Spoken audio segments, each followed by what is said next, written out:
Good morning, everybody. It's Nurse Penny. If you're here for the first time, welcome.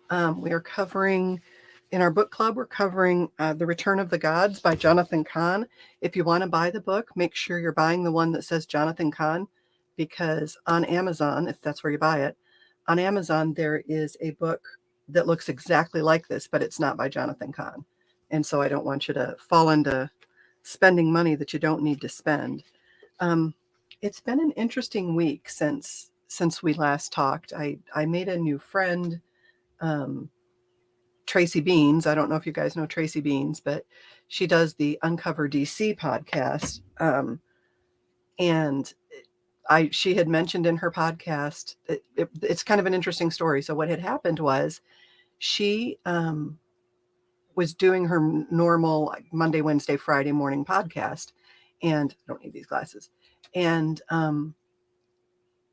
I never can keep track of when they're on. Why can't I hear? Hold on a second. Let me see what's going on here. Check, check, check. We've got Mike. Let me know if you guys can't hear. Of course, how would you know that I just said that if you can't hear? Check, check, check. Okay, there we go. That's better. Just a little low. Check, check, check. Hello. There we go. All right. Try that again. Anyway, it's been interesting since we last talked. So I was watching. I turned on Uncover DC. Good, good, good. I turned on. Let me know if I'm blowing you guys out because I can turn that down a little bit. I was watching this show called Uncover DC. They're on at 8:30 Mondays, Wednesdays, and Fridays on Rumble, and I never could keep track of when they were on. So I got up one morning and I went to it and I'm like, oh shoot, good morning. They've already started. And so I was going to rewind it back to the beginning. So I started rewinding it and I thought, oh shoot, no, because then when they stop the live stream, good morning, when they start the live stream, where I'm at will then end and I'll have to go back and rewatch it anyway.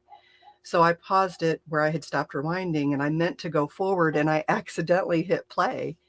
And she was talking about this near death experience that she had read about. And I thought, oh, that's cool. I didn't realize that she, was into that kind of stuff. So I sent her a message with a link and said, hey, here's my near death experience. I didn't know you were interested in those things, something like that.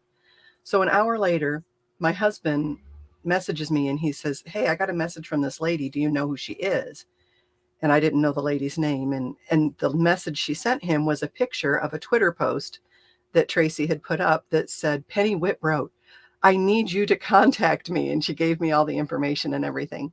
So I contacted her and we talked and talked and talked. And it was just interesting because I had been praying for God to bring more women into my life to help kind of walk this walk with me, women who are awake, especially women who are doing the kind of work I'm doing, podcasting, things like that, because you need someone to bounce that, your stuff off of. If you've got a question or a tech issue, it's always great to kind of friend up and be able to, almost be mentored by people who are further along in the process than you are. And so it was just so, and we just had so much in common and everything. And she's really spiritually searching. And so I've got, that kind of end of it. I'm a little further along than she is. And, that sort of thing, not to put us on planes, but you know what I mean? We all have different levels of understanding at different points in our lives. And so, she's way advanced on all the PR marketing, journalism kind of stuff. And then I bring what I bring to the table, which isn't, it's unique, I think. So it was just a really great meeting and we're working on some collaboration. So I wanted to let you know Friday morning at 8:30 on Uncover DC. And I don't think they're on YouTube anymore. I think they got censored off of YouTube, but they're on Rumble and I'll be on with Tracy and Frank that morning. So feel welcome to come over and join us and ask questions. I'm going to be sharing my near-death experience. It won't be super long. They're only on for an hour in the morning. I don't think they're extending on Friday, so I think it will just be the hour. So I guess I'll share what I can share in that amount of time. And I had an interview last night with a wonderful gal, Lauren Knight Hughes, and she has a YouTube channel, Lauren, Lauren Knight, Knight, Hughes, Hughes. And so I did an interview for her show, and she'll be posting that once she's done with the post-production and everything. I put the door open thinking, surely nobody will be doing lawn care stuff this morning since it's going to rain, but if that noise gets grating to you guys, let me know and I'll close the door, okay? Because I don't want you to be distracted. But anyway, that's kind of the update. Welcome, welcome. If you're here, just throw a hello in the chat. You don't have to, I won't call on you or anything. And also please hit that like button because that does really help me. If everybody who watched hit the like button, that would just be awesome. So we're covering Johnathan Cahn's Return of the Gods, and we left off. And Gypsy, enjoy your massage. Gypsy says she's off to a massage. I'll watch the replay. I'm excited for this book club. I got my book. That's awesome. And Janine, welcome. She's watching from YouTube. So we got through chapter 8, I think. Yes, we got through chapter 8. And if you missed it, you can go back and just watch the first video, and that'll get you all caught up. Your hair is so cute today. The curls were just out of control. I couldn't deal with it. I'm like, oh, I just got to get it off my face. But thank you. And good morning to you, Kay. Good morning, Old Saucy. Good morning, Susan. So good to have you guys. Now I do need the glasses. I want to get started because I know you guys have lives and you don't want to spend 2 hours in the morning on book club. Or maybe you do. I don't know. Weigh in on that and let me know. Because we always end up talking after. All right, here we go. So we're going into part 2, or no, I'm sorry, part 4, and it's called The Possessor. Good morning, PJ. All right, chapter 9, The Possessor. He was the king of gods, leader of spirits, and he would become the chief enemy of the God of Israel. Good morning, Christine. Lord of the clouds. He was the god of fertility. His worshippers prayed to him to make fertile the soil and cause their crops to grow. They called him Lord of rain, master of the waters that caused the earth to bear fruit. He was the God who rode on the clouds, the Lord of storms.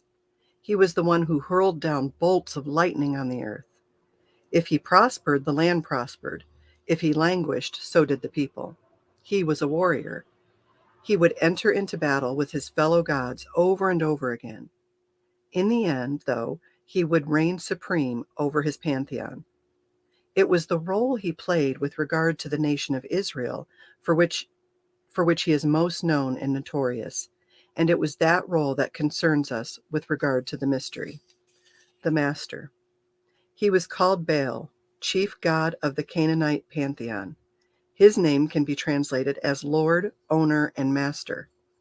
The Bible speaks of both Baal and Baalim and Baals. He was one and at the same time many.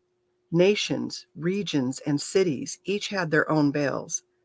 There was Baal Hadad, Baal Hermon, Baal Tamar, Baal Peor, and Baal Zephon, among many others. Even families had their own personal Baals, clay figurine idols of the omnipresent deity. Isn't that crazy? I'm just learning so much from this book. Good morning, Michael. The alternate God.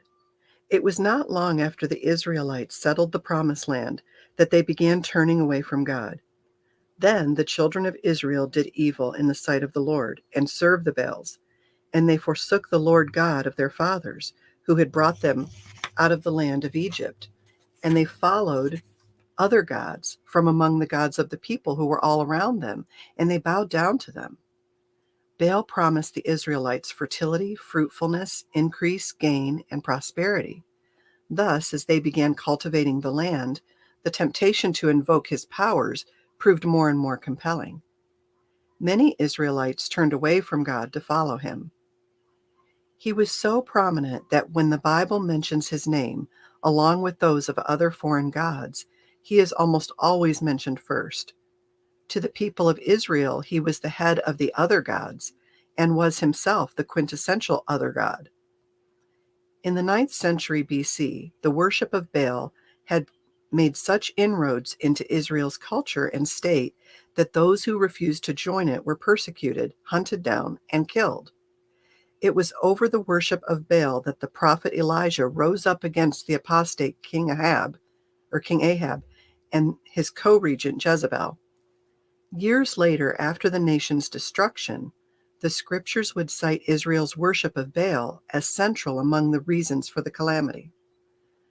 No other deity was so connected to Israel's falling away from God and its subsequent destruction as was Baal.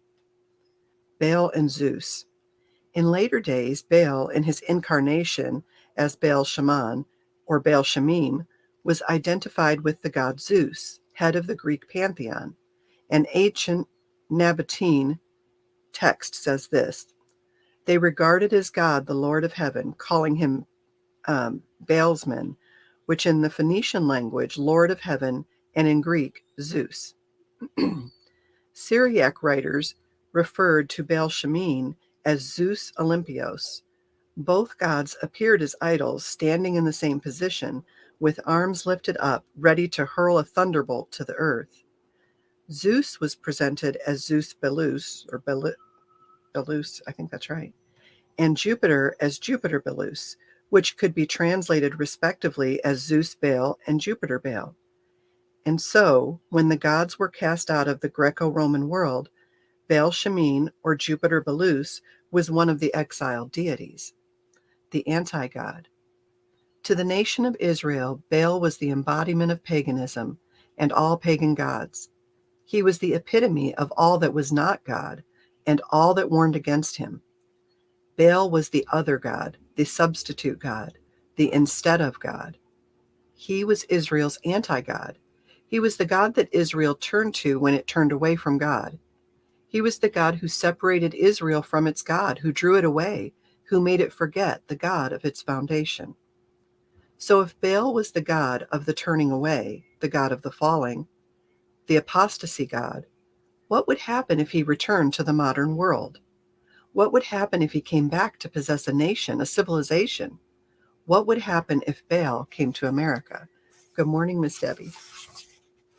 Chapter 10, The Possessor Returns. How does a god of the ancient Middle East make his way into a 20th century Western nation? How could Baal come to America? Baal comes to America. What would be the sign of his coming? Baal was the god of apostasy. His mission was to take a nation that had known and been consecrated to God and turn it away from God, estrange and alienate it from the God of its foundation. As Baal was the chief of the other gods in Israel apostasy, he would be the first in America's apostasy and the one to lead the way for the others. The turning of a nation away from God and to the gods often begins with the smallest of steps and an almost imperceptible shifting. But any opening is enough for Baal to get in and then push the door further ajar. In the case of ancient Israel, it would seem a little thing to add prayers to Baal alongside the worship of God to increase one's prosperity, but it would not stay little. Good morning, Mary Louise. The once and other America. In the mid-20th century, the majority of Western nations were still viewed as Christian or Judeo-Christian, and America was decidedly and proudly so. It stood in clear opposition to Marxist ideology and the atheism of Soviet Russia and Communist China. America was a nation in which even liberal newspapers would publish summations of sermons preached throughout the city the previous Sunday. Its leading magazines could advocate for Christian morality and Christian revival. Its entertainment was expected to uphold biblical and Christian values and to never attack them. And it was not a strange thing for its television stations to sign off at night with a sermonette or prayer. It was a nation in which the majority of those on the political left and right saw themselves as sincere followers of Jesus or God, and in which politicians would freely cite God and Christian values in their public discourse. America in the mid-20th century was a nation in which children were not allowed to pray in public schools, but actually led in prayer, not only allowed to pray in public schools, but actually led in prayer by their teachers, and where teachers read the Word of God in their classrooms. And it was an America that declared itself one nation under God. It was into that nation that the spirit of Baal came. The ancient amnesia. How does that spirit come into a nation that has known of God? The book of Judges reveals how it began in the case of ancient Israel. They forgot the Lord their God and served the Baals and Asherahs. In the book of Jeremiah, written in the last days of that apostasy, the voice of God laments over the nation's spiritual condition. Their fathers have forgotten my name for Baal. The mission of Baal is to cause a nation that has known God to stop knowing him, and then to forget him, and then to forget that it ever knew him. The spirit of Baal caused Israel to forget the God of its foundation and become estranged from him. By the end of the process, it could no longer remember or imagine what it was like to have known him. The American amnesia. And so, when Baal returned to the modern world, his mission would be the same, to cause America and the West to forget its God. How would he do that?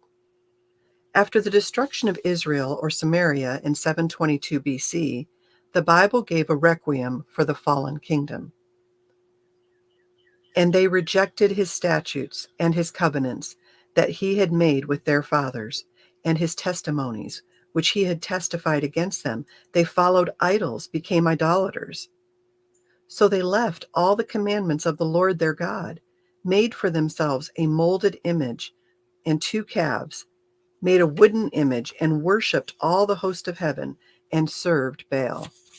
Yikes. The people were drawn away from the word of God, the laws of God, and the ways of God. In the case of America, Baal would use the same strategy. He would first seek to separate the nation from the word and ways of God. The banishing of God. Though the seeds of America's turning from God can be found in earlier days, it would become most noticeable and would achieve critical mass in the 1960s. It was at the beginning of that decade that America removed prayer from its public schools. The act was soon followed by the banning of God's word from the instruction of the nation's children. The Bible had always been part of the American public school system, from its beginnings at Massachusetts Bay. Thus, the change was a monumental one, and with regard to the spirit of Baal, a strategic one. Children of Baal. When Baal was unable to possess one generation of Israelites, he would focus on the next, the nation's children.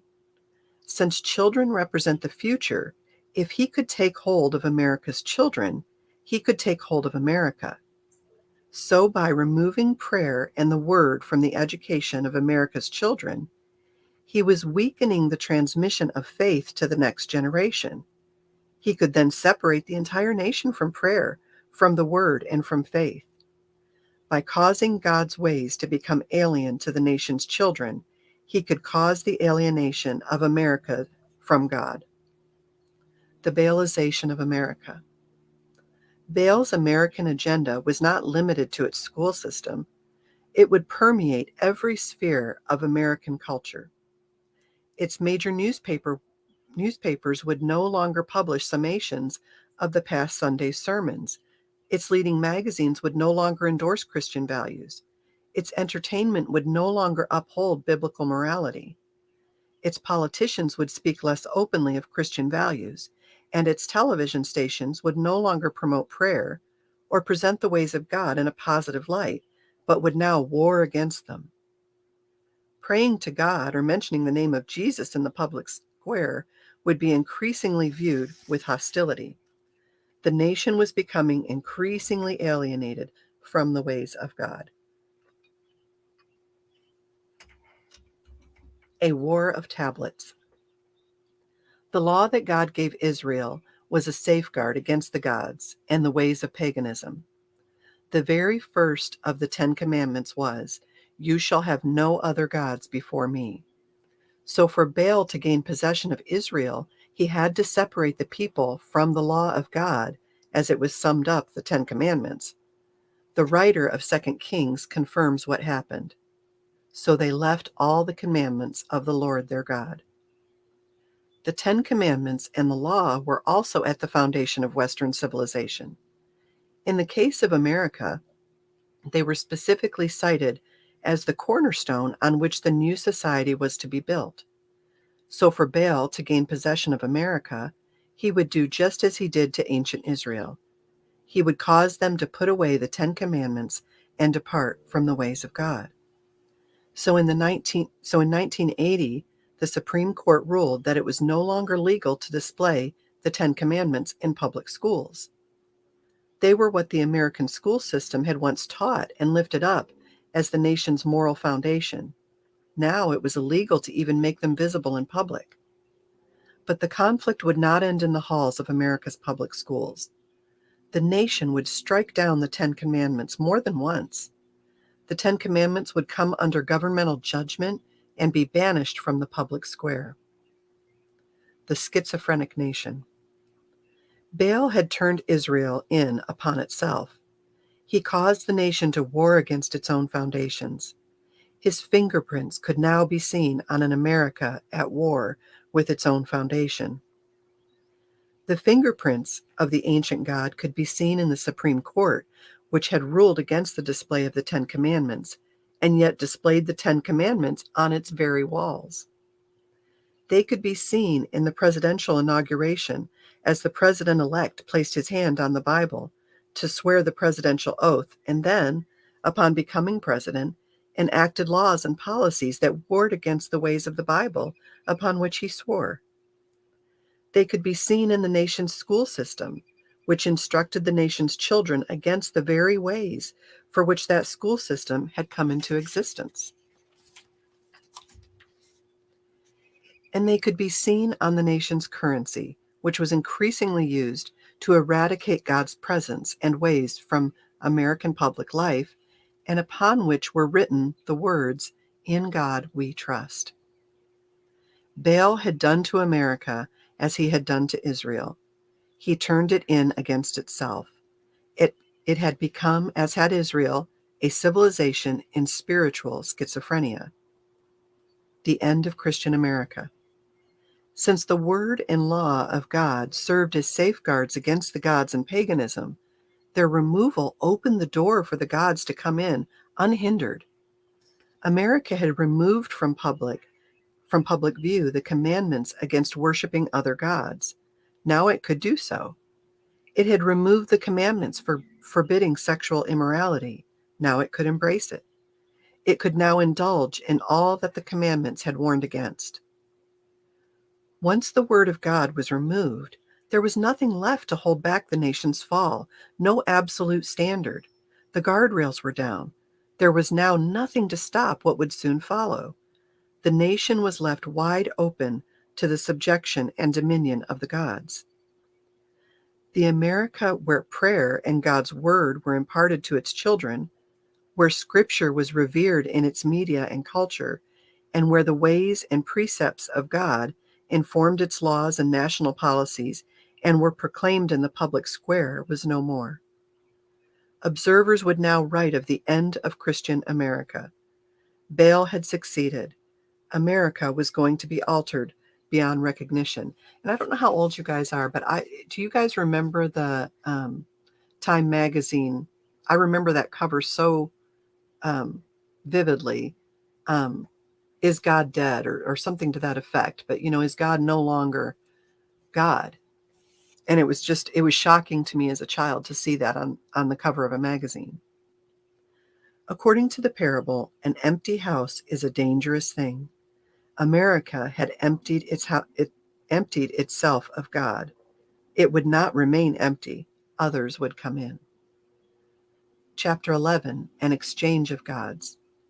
Could the ancient parable of spirits hold the key to what is now taking place in America and Western civilization? As the gospel entered into Western civilization, the gods departed. The spirits left the house. It was the advent of Christianity, the Word, and presence of God. The ascendancy of monotheism over paganism that caused their departure. But if these things should be weakened or removed, then the departed spirits and ancient gods would return. The door left open. And so it began. The hedge protecting American civilization was progressively weakened. The moral and ethical framework derived from the scriptures was overturned. So the two primary safeguards against the gods, and that which in ancient times had cast them out, monotheism and the Word, were now being nullified. The door that had closed to the gods would be reopened. In his mythologies, Baal entered into battle against other gods, and not only against the gods of Canaanite mythology, but against the God of Israel and his people, against all who kept his ways. His battle was waged in the realm of morality, spirituality, politics, and culture. So in late 20th century America, the return of Baal would bring about a cultural, civilizational, and spiritual collision. It would, at times, be described as a culture war, but it was much deeper than culture. The conflict was ultimately spiritual, that of Baal against God, the rematch of an ancient battle. In and out. He came in via a spirit of openness and a call to embrace new ideas and ways. But his entrance would ultimately result in the progressive closing of the nation's openness to God. Every step the nation took to accept the new morality would be matched by an equal and opposite step toward the rejection of God and his ways. What was once seen as the source of virtue and freedom and joy was now viewed as a hindrance, a restraint, and oppression. As Baal had been cast out of the Jewish world and then by the gospel out of Western culture, he would now seek to cast God out of America. What had been done to the gods in ancient times would now be done to God. America and the West would begin casting him out. It would happen subtly at first, but in time would deepen and widen and continue into the 21st century. God would be driven out of the halls of government, out of the public square, out of the movie theaters, out of the television sets, out of the arts, out of ethics, out of hearts, out of minds, and out of lives. Empty houses and returning spirits. But the ancient parable held an ominous warning for America and the West. The house, having been emptied, would not remain empty. Having cast out God, the gods would come in to replace him. Having expelled the Spirit of God, other spirits would take possession. Baal would make America his home. He would be the spirit that, in the parable, then ushers in the other spirits into the house. And so America's turning from God in the early 1960s would usher in other spirits and gods and a future that no one at the time could have imagined. The law of the ancient parable would manifest in virtually every realm of American culture. When the nation removed prayer and the Bible from its schools, to some observers it seemed a small thing. But the removal left the house spiritually empty. And according to the parable, it would not remain empty. Other spirits would come to replace what was cast out. What would in time come into American classrooms would have been unimaginable to those alive at the time of the emptying. The nation's children would now be trained against the ways of God. The American school system had become a house of spirits. Baal goes to Hollywood and everywhere else. So too American movie screens, having been emptied of God, would now be filled with that which was once forbidden, and that which warred against the ways of God. It would happen to American television, American universities, American popular music, American youth and children's culture, American corporations, American houses of government, and even some American houses of worship. Everything was darkening. The nation's institutions, having been emptied of God, were turning into houses of spirits. And it was not only the nation's institutions. America itself was now becoming a house of spirits. Could Baal actually manifest in America as he did in ancient Israel in physical form? Chapter 12, The Molten Beast. Baal was the god of prosperity. As the lord of rains and fertility, he represented increase, gain, and profit. The belief that he could bring fruitfulness to one's fields and vineyards was among the strongest of his appeals and weapons in his battle against the God of Israel. American idols. The lure of Baal had always been a present danger in American culture. For any nation so blessed with material prosperity as was America, there would always be the risk that its prosperity would become an idol and that it would turn to the God of increase and gain. But with America's departure from God in the late 20th century, the spirit of Baal became ascendant. Unlike the ancient apostasy, the spirit would not be centered on the fruit and yields of the earth, but on their modern equivalents: financial seeding and yield, monetary profit, increase, and gain. It had the trappings of a new religion, a cult of success, and a doctrine of materialism and greed. In the scriptures, God is called the Almighty. In a revealing choice of words, America dubbed its own currency the almighty dollar. The spirit of Baal could not be contained in the halls of business. It was everywhere. Americans pursued the money, served money, were driven by money, and worshiped money as much as the ancients had worshiped their idols. American life became increasingly monetized. The spirit of Baal even went to church, as in ancient times when Baal worship was added to the worship of God. So now the doctrines of Baal, the pursuit of material prosperity and personal gain and success above all things, invaded the sanctuary. And so what could have been a protection and antidote against the invasion was compromised. The bull god. Baal was typically portrayed as a bearded and helmeted figure, holding a spear of lightning in his upraised hand. Some of his images show the horns of a bull coming up from his head or helmet. Baal's preeminent symbol was the bull. The bull embodied his power and his connection to fertility. So his idols came in the form of the helmeted man, but also in the form of a bull of metal or clay.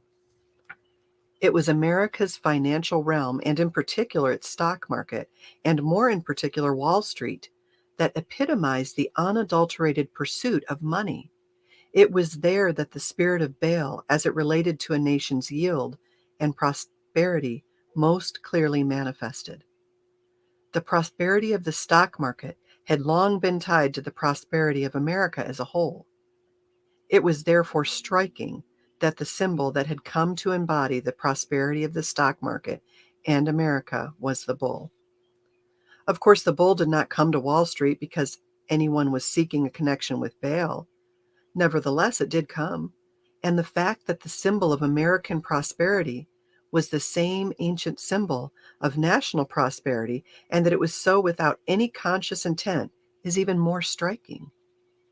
If the American stock market appeared heading toward increase, gain, and prosperity, it was the market of the bull market. So Baal's ancient symbol became not only an American symbol, but one that embodied the same realm and dynamic as it had in ancient times. The egel and the apostasy. But the appearance of the bull in ancient Israel was a symbol as well of something else, a nation's apostasy from God. More specifically, the bull was the symbol of a nation that had once known God, that had once been consecrated to his ways, but now had forgotten him. It was the sign of a nation that had rejected him to follow other gods. So it was in ancient Israel, and so it would be again in America. The younger version of the bull was also critical in Israel's history. The Hebrew word egel refers specifically to a young bull, a male calf, also known as a bull calf. In Israel's apostasy from God at Mount Sinai, the people created a golden egel, a bull calf. So the calf or young bull became the symbol of a national apostasy. The sign of a nation's departure. Good morning, Lisa Jax. Centuries later, there's a name, Jeroboam, leader of the rebellion that split the kingdom of Israel in two, erected two golden calves, one at each end of the kingdom. He then called his people to worship them as their gods. The bull or bull calf again became the sign of a nation's fall from God. The apostasy at Sinai and of Jeroboam, why can I not say that word? Jeroboam involved an image of molten metal. So too, the worship of Baal involved the making of molten bulls for the purpose of worship. So Israel, in its fall from God, worshipped bulls and calves of molten metal. After the destruction of Jeroboam's kingdom, the writer of 2 Kings would write, "So they left all the commandments of the Lord their God, made for themselves a molten image, and served Baal." Thus the sign of a nation that has left his commandments, his word, and ways is the appearance of the molten image, and specifically the molten image of a bull or a young bull, the bull calf. If America was now the nation that was departing from God, and if the spirit of Baal had now come to indwell it, is it possible that the sign of Baal would follow? If the image of a molten bull was to appear in America and be linked to the same spirit to which it was joined in ancient times, the spirit of materialism and gain, it would be a sign of a nation that had once known God but had turned away and was now worshiping another god, Baal. Materialization. The sign appeared. The site of its materialization was the financial district of New York City, just outside the New York Stock Exchange on Wall Street. It appeared in December of 1989. It was massive, 11 feet tall, 16 feet long. It weighed 7,100 pounds. It was a molten image in the form of a giant beast, a bull, the sign of Baal. It would later be moved to a location where it could stand as a permanent landmark of New York City. But it would remain in the city's financial district, not far from the stock exchange, and the most massive and concrete symbol ever to represent Wall Street. Thus, the sign of Baal, the god of increase and gain, would be linked to the New York Stock Exchange, America's house of increase and gain. The image was described as a symbol of aggressive financial optimism and prosperity. The words themselves were a modern recasting of the power of the ancient god. Though meant to encourage the nation, the sign was menacing. The bull's nostrils were flaring as if ready to attack. One observer described the molten creature as an angry, dangerous beast. Another described it as embodying an aggressive or even belligerent force. The other image. On the day it appeared on Wall Street, the bull was not alone. There was another image overlooking it. It was the statue of the nation's first president, George Washington. The bull appeared on the ground on which America came into existence as a constituted nation. It was there that Washington was sworn in as the nation's first president. And being sworn in, Washington delivered a prophetic warning. He said, in effect, if America ever turned away from God and his eternal laws, its blessing would be removed. It was an echo of Winthrop's earlier warning against ever turning to other gods, our pleasure and profits. And now, standing across from the statue that commemorated the day and place in which Washington gave that prophetic warning against turning away from God, was the sign that the nation had done exactly that. It had turned away from God. The American Baal. So the sign of Baal that had once appeared in the high places and sacred pagan grounds of the Middle East now appeared in America. As in ancient times, it appeared in molten metal. In fact, the ancient bulls of Baal were often of molten bronze. So the bull that appeared in New York City was also of molten bronze. It was the American incarnation of Baal. It was as well the American version of the golden calf, the ancient biblical sign of a nation that had once known God and had fallen away, and that another God had mastered it.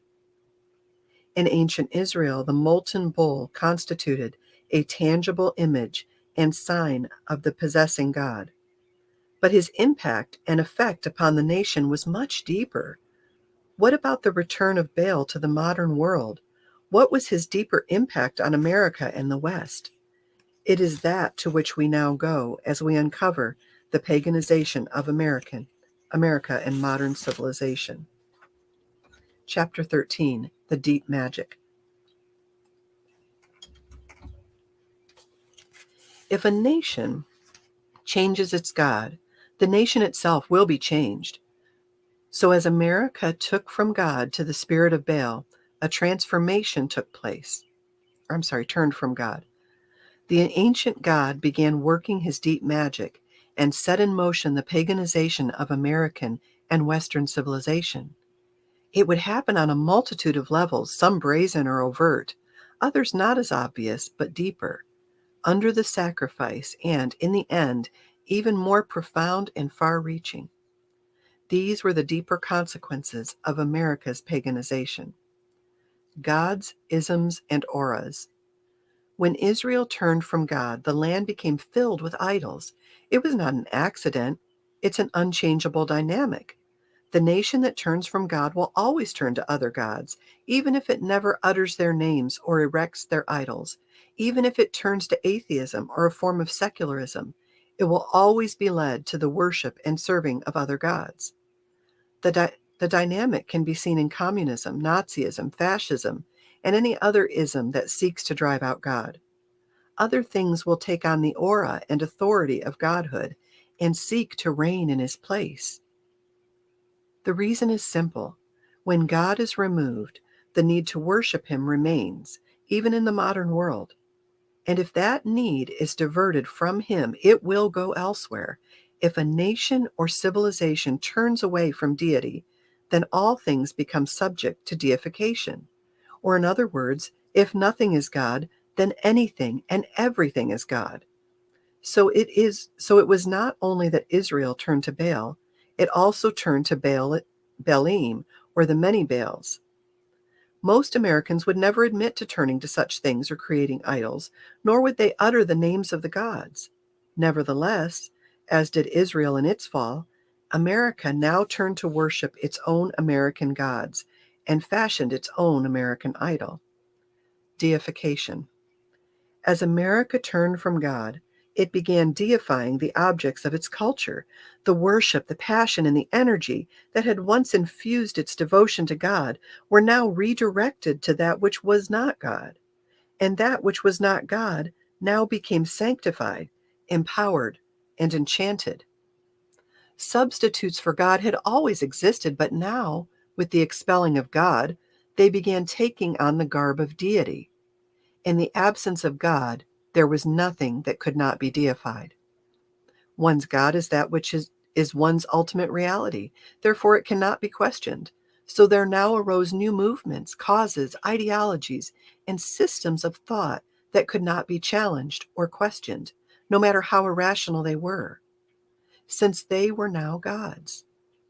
Rather, one had to bow down before them, whether the gods were of political correctness or wokeness or a multitude of others. As faith was removed from God, it was given to other things. New ideologies came in to fill the void and rule as gods as their movements took on the characteristics of religions. The worship of Baal was one of carnality and vulgarity. So as America turned from God to Baal, its culture underwent a process of vulgarization. Its national discourse turned increasingly crude, its entertainment increasingly carnal, and its overall culture increasingly profane. The fabrication of truth. The spirit of Baal works toward the altering of perception. Where there is one God, there is an ultimate and objective reality, a unifying reference point and standard by which all can be discerned, measured, and judged. Where there is God, there is truth. But where there is more than one God, or many gods and Baals, the door is open for many truths, conflicting truths, and thus no truth. When one makes an idol, one is fabricating one's own God, and thus one's own ultimate reality and one's own truth. But when one creates truth, truth becomes a fabrication and ceases to be truth. And when one creates or holds to one's own truth, truth again ceases to be. 2 plus 2 cannot equal 4 for one person and 5 for another. So one of the signs of Baal's subversion of a culture is that the culture will turn away from objectivity to subjectivity. And so, as America and Western civilization turned away from God, they began undergoing a process of subjectification. As they moved away from the truth, they moved away from the concept of truth itself, that there was any truth to begin with. The transformation affected language. Truth was now what was true for the individual. If a man believed he was not himself, but was someone or something other than what he was, a child, a woman, a leopard, or a tree, there was no ultimate or absolute truth or any truth, no objective reality to contradict his own personal truth. And if one's personal truth contradicted reality, then it was reality that would have to be bent into conformity. The overturner. And so without God, there was no more truth, and in fact, no more reality. Words were now redefined. What was right was now wrong, and what was wrong was now right.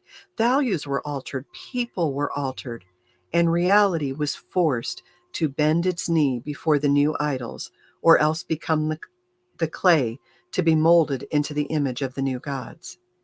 So by the spirit of Baal, the eternal truths were overturned. Values and standards that had stood for thousands of years were now discarded with a single vote of a legislature or a president's executive order. And the foundation stones of Judeo-Christian civilization could now be struck down by a single ruling of the nation's judiciary. Of course, any position that denies truth in the existence of absolutes must ultimately contradict itself. It will, in the end, assert its own absolute truth. But even this was a sign of Baal's spirit. It was the other side. If one can turn the absolute truth into what is subjective, then one can turn the subjective truth or the subjective into absolute truth. The very act of creating an idol or a god is to forge out of nothing a new absolute. And so, in the absence of God, American culture forged new truths, created new laws and commandments, and molded new absolutes out of the molten metal of its apostasy. And as it was in ancient Israel, when Baal came into power, those who would not bow down before the new gods and idols would be punished, canceled. Is this all just ringing so true in your spirit? The gods repackaged. But it was not only polytheism, the belief in multiple gods, that characterized paganism, but pantheism, the belief that all was God. And so the return of Baal would also bring about the return of pantheism. It could be seen in the secular or materialistic belief that there was nothing other than or more than the world or the universe. Thus, the physical world was the ultimate reality. The world was God, and God was the world. And it was no accident that as America began driving God out of its life, it began opening itself up to other spiritualities. Several of these fell under the umbrella of New Age teachings, movements, sects, and practices. But behind the new veneer and modern packaging was ancient paganism. Some of the streams of New Age movements and teachings had a distinctively polytheistic bent. Some involved the conjuring of spirits, others involved the invoking of ancient gods and goddesses. But other streams were distinctly pantheistic. God was all, and all was God. Beyond the return to paganism, the embrace of New Age beliefs often represented a turning to Eastern beliefs and a further departing from the Christian and biblical faith. But it was the more imperceptible penetration of pantheism into American and Western culture and consciousness that would prove to be more profound and pivotal. Even those who saw themselves as Christian were often unwittingly affected as their thinking and perceptions were subtly altered. Worshipping Gaia. Baal led Israel into the worship of nature, so it is no accident that it was at the same time of apostasy and the spirit of Baal that American and Western civilization began to embrace the worship of nature. Nature was no longer a gift from God to be stewarded. It was now the ultimate reality. The earth would be christened with the name of the ancient goddess Gaia, and the world would be deified. Man was of nature, nature was God, man was God, and God was everything, pantheism. Distinctions were eradicated and lines were crossed. One of these lines was that between man and animal. This too went back to Baal. The rise of the animal men. As we have seen, Baal was depicted in both human and animal forms. It was typical of paganism, in its mythology and imagery, to merge form, to mix humans with animals, one species with another. While the Hebrew scriptures emphasized the uniqueness and distinctions, the pagan world nullified them. So as the spirit of Baal came upon America and the modern world, lines that had never been crossed were now breached, and distinctions that had undergirded society and life were eradicated. Whereas ancient artisans had merged man and animal in images of stone and clay, modern scientists now merge them, but not through molding clay or chiseling stone, but by molding and splicing the genetic code. The distinction between man and animal was increasingly blurred. The offspring of animals could now be given rights and protections that millions of human babies were not afforded. And man was increasingly viewed as something of a glorified animal. It was one of the unvarying effects of Baal and the gods. They degraded all who worshiped them and debased all who served them. The drowning lifeguard. The bending, blurring, and breaking of distinctions, characteristics of the pagan world. Whoa, let's try that again. The bending, blurring, and breaking of distinctions characteristic of the pagan world began seeping into nearly every corner of American culture and life. The distinctions between right and wrong, life and death, the natural and the unnatural, man and woman, good and evil, they were now blurring, bending, and breaking. It was all born of the same root, the pagan confusion and merging of the Creator and the creation, God and man. If the world was God and man was one with the world, then man was God. As God, he could nullify reality or create another. He could even recreate himself. He could make the unnatural natural and the natural unnatural. He could alter values, turn right into wrong, evil into good, and good into evil. But if man had become God and God was the world, then there was nothing else. Then there was nothing beyond the world to give meaning to the life or purpose to existence. And if the world was broken and the world was God, then God was also broken. And then there could be no repair. And if man was lost and man was God, then God was lost and there was no hope of redemption. And so the dismal emptiness and hopeless despair of ancient paganism began creeping back into Western civilization and darkening it. For how could there be any hope of redemption or salvation if the one drowning was the lifeguard? Under the deep magic of Baal, America was morphing into something altogether alien to what it had once been and once stood for. As he had done to ancient Israel, he was now doing to America. The leader of Christian civilization was becoming distinctly pagan. Baal had turned America into its own antithesis. Could an ancient word lie behind our most advanced technologies, and an ancient mystery lie behind the rise of the computer? Chapter 14, The Masters. When the people of Israel turned from God, they turned not only to the gods, but to a specific kind of God. They sacrificed to the Baals and burned incense to carved images. They turned to the Baalim. Who or what exactly were the Baalim? In order to answer that, we must first define what exactly the gods and idols were to the people of the ancient world and what they are to us now. The identity of a god. With regard to the worshiper, a god or idol is that which one ultimately worships, serves, and lives for.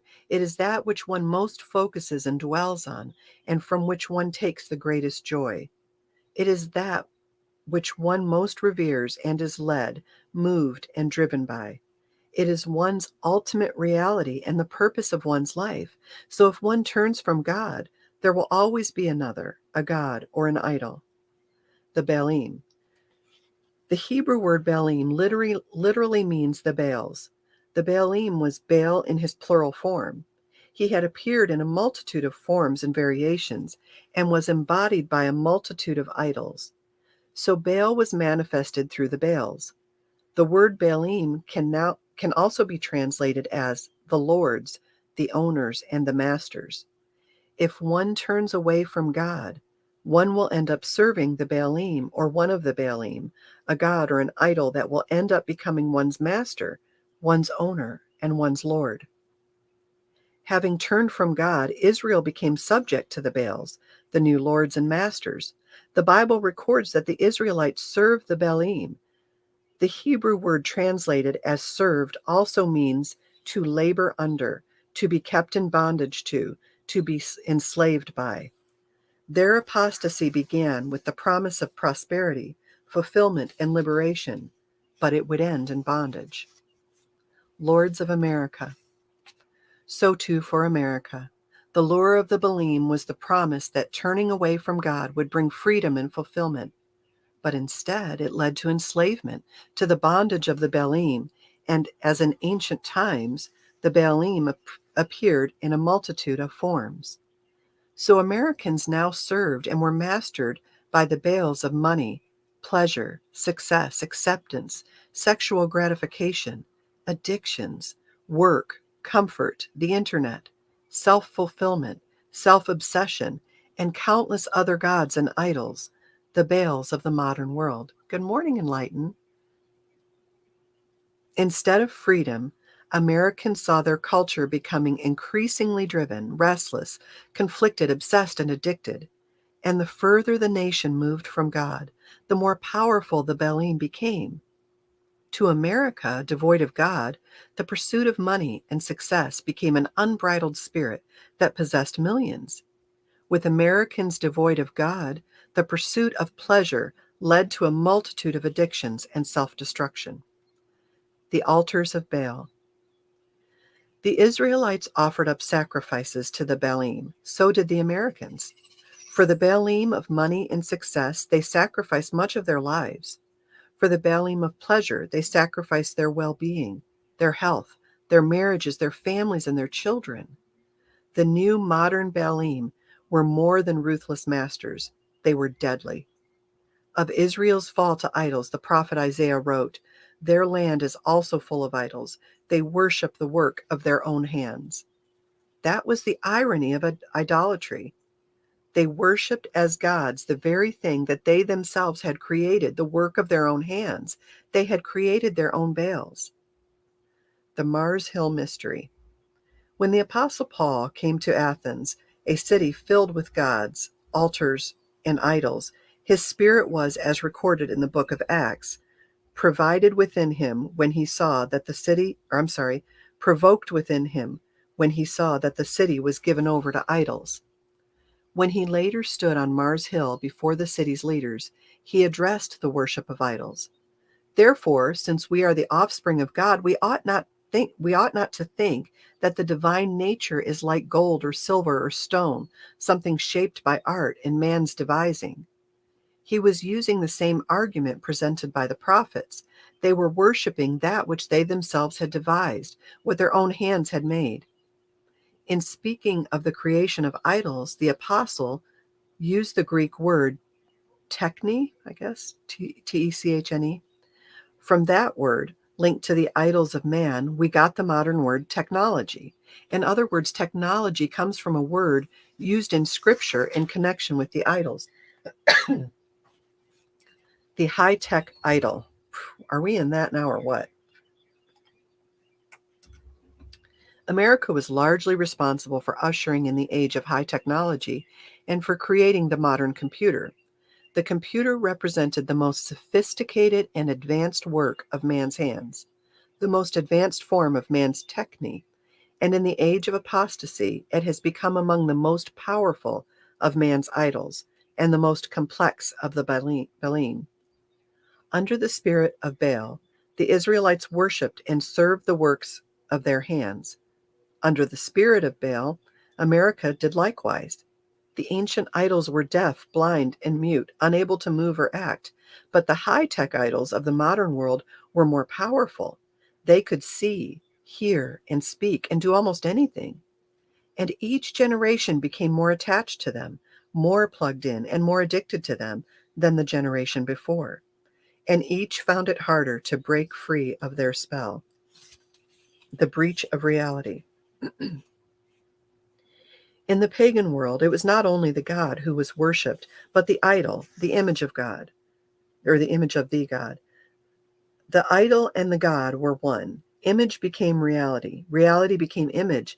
So in the paganization of America and modern culture, the line between image and reality was likewise breached.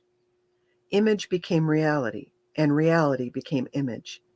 More and more people were living more and more of their lives in a virtual world, a world of fabricated virtual reality. The virtual became increasingly real, and the real became increasingly virtual, just as truth became increasingly virtual. America and modern culture was now saturated with a flood of images and sounds that signified nothing, a hymn to the idol. They will become like them. The book of Psalms reveals a profound truth concerning the dynamic between the worshiper and the idol. Their idols have mouths, but they do not speak. Eyes they have, but they do not see. Those who make them are like them. In other words, the one who makes, serves, or worships an idol will end up being transformed into its image. So the new technological idols, the digital Baals, would begin altering the nature of man. Computers began taking on human functions, abilities, and similitudes. Artificial intelligence was increasingly rivaling human intelligence and taking over its functions. At the same time, man, increasingly joined to his computer, began taking on the qualities of his digital master. The more one was joined to a computer, the more one began functioning as its appendage. So computers became more human, and those joined to them became less and less so. As the ancient warning of Scripture had foretold, those who made them had now become like them. The machine man. The line between man and machine was blurring. There was more and more talk and experimentation involving merging man and technology, whether through digital implants or other technological enhancements of human abilities. The line became even more blurred as people began having sexual and romantic relationships with robots. But even this was part of the ancient mystery of paganism and the gods. In paganism, man creates gods and worships the work of his hands. The creator worships his creation. The line between creator and creation is blurred and breached. So if technology is the creation of man, then the pagan blurring and merging of God and man will be manifested in the blurring and merging of man and his technology. Creator and creation, man and machine, a hybrid of both. American and Western civilization had now created the most powerful of idols, and the present generation, more than any other, now served its own creation, its new master, the techne of its own hands. It was the day of the new masters, the age of the technological Baalim. An object appeared in the streets of New York City. It was shrouded in mystery, covered in a sheet. Most of the city's inhabitants had no idea what it was. The city would unveil it. The object was linked to an ancient god and to the Dark Trinity. Chapter 15, The Arch.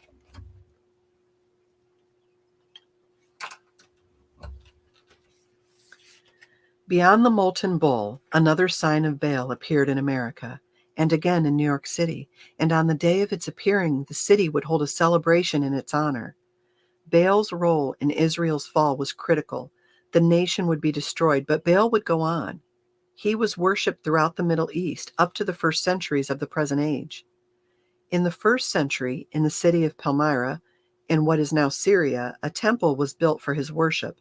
A century later, a second temple of Baal was built in the same city, nearby the first. The Temple of Baal. The first would be known as the Temple of Baal, or the Temple of Bel, after the god's Babylonian name. The second would be known as the Temple of Baal Shemin, referring to the gods as the Lord of the heavens, or the Baal of the sky. Both temples would remain standing for nearly 2,000 years. Less than 100 years after the building of the Temple of Baal Shemin, a monumental arch was added, the Arch of Palmyra. It was built to connect the Temple of Bel with the city's main colonnaded avenue. The arch was the gateway through which the inhabitants of Palmyra would enter in order to worship their supreme deity. It stood in between the two temples. In the spring of 2015, the jihadist organization ISIS invaded Palmyra. After gaining control of this city, its soldiers began the systematic destruction of the city's ancient buildings and artifacts. After surviving nearly 2,000 years of history, the two temples of Baal were destroyed, as was the arch between them. The mystery object. In September of the following year, a mysterious object appeared in New York City. Mysterious as it was shrouded in white cloth, so no one could actually see it.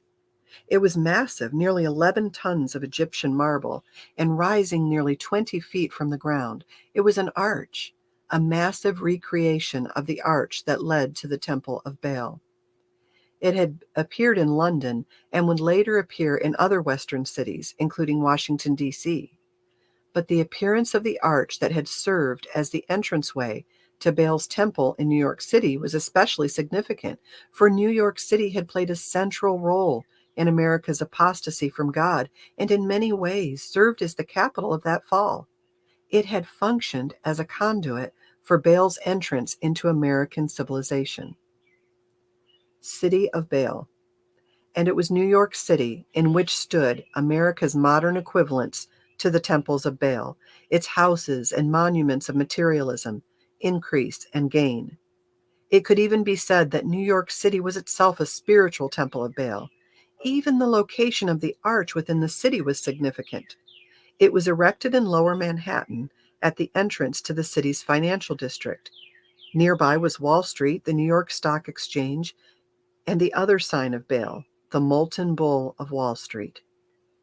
As the Arch of Palmyra once stood as the entranceway to the Temple of Baal, the arch in New York City now stood at the entranceway to America's temples of Baal. And as the ancient arch had connected Baal's temples with the city's main avenue, the recreated arch stood by New York City's most famous and main avenue, Broadway, the modern equivalent to the Great Colonnade at Palmyra. So too did the molten bull, the two symbols of Baal. So too did the molten bull, the two symbols of Baal were joined. The specific site chosen for the arch was also significant. It was erected on the grounds of City Hall, New York City's central seat of government, and the city officials would take part in its unveiling. The unveiling. On the morning of September 19th, 2016, New Yorkers gathered around the arch for a special event, its unveiling and presentation. By the arch stood a sign placed there by the event's sponsor on which the name of Baal appeared. Among the speakers at the unveiling was the city's deputy mayor, who described the erection of the arch as an act of defiance.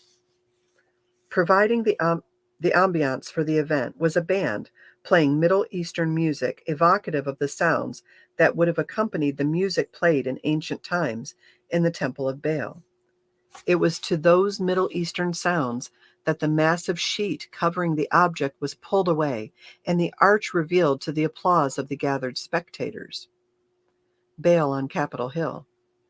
One can find incidents of Baal worship in the earliest days of Israel's history, as early as its entrance into the Promised Land.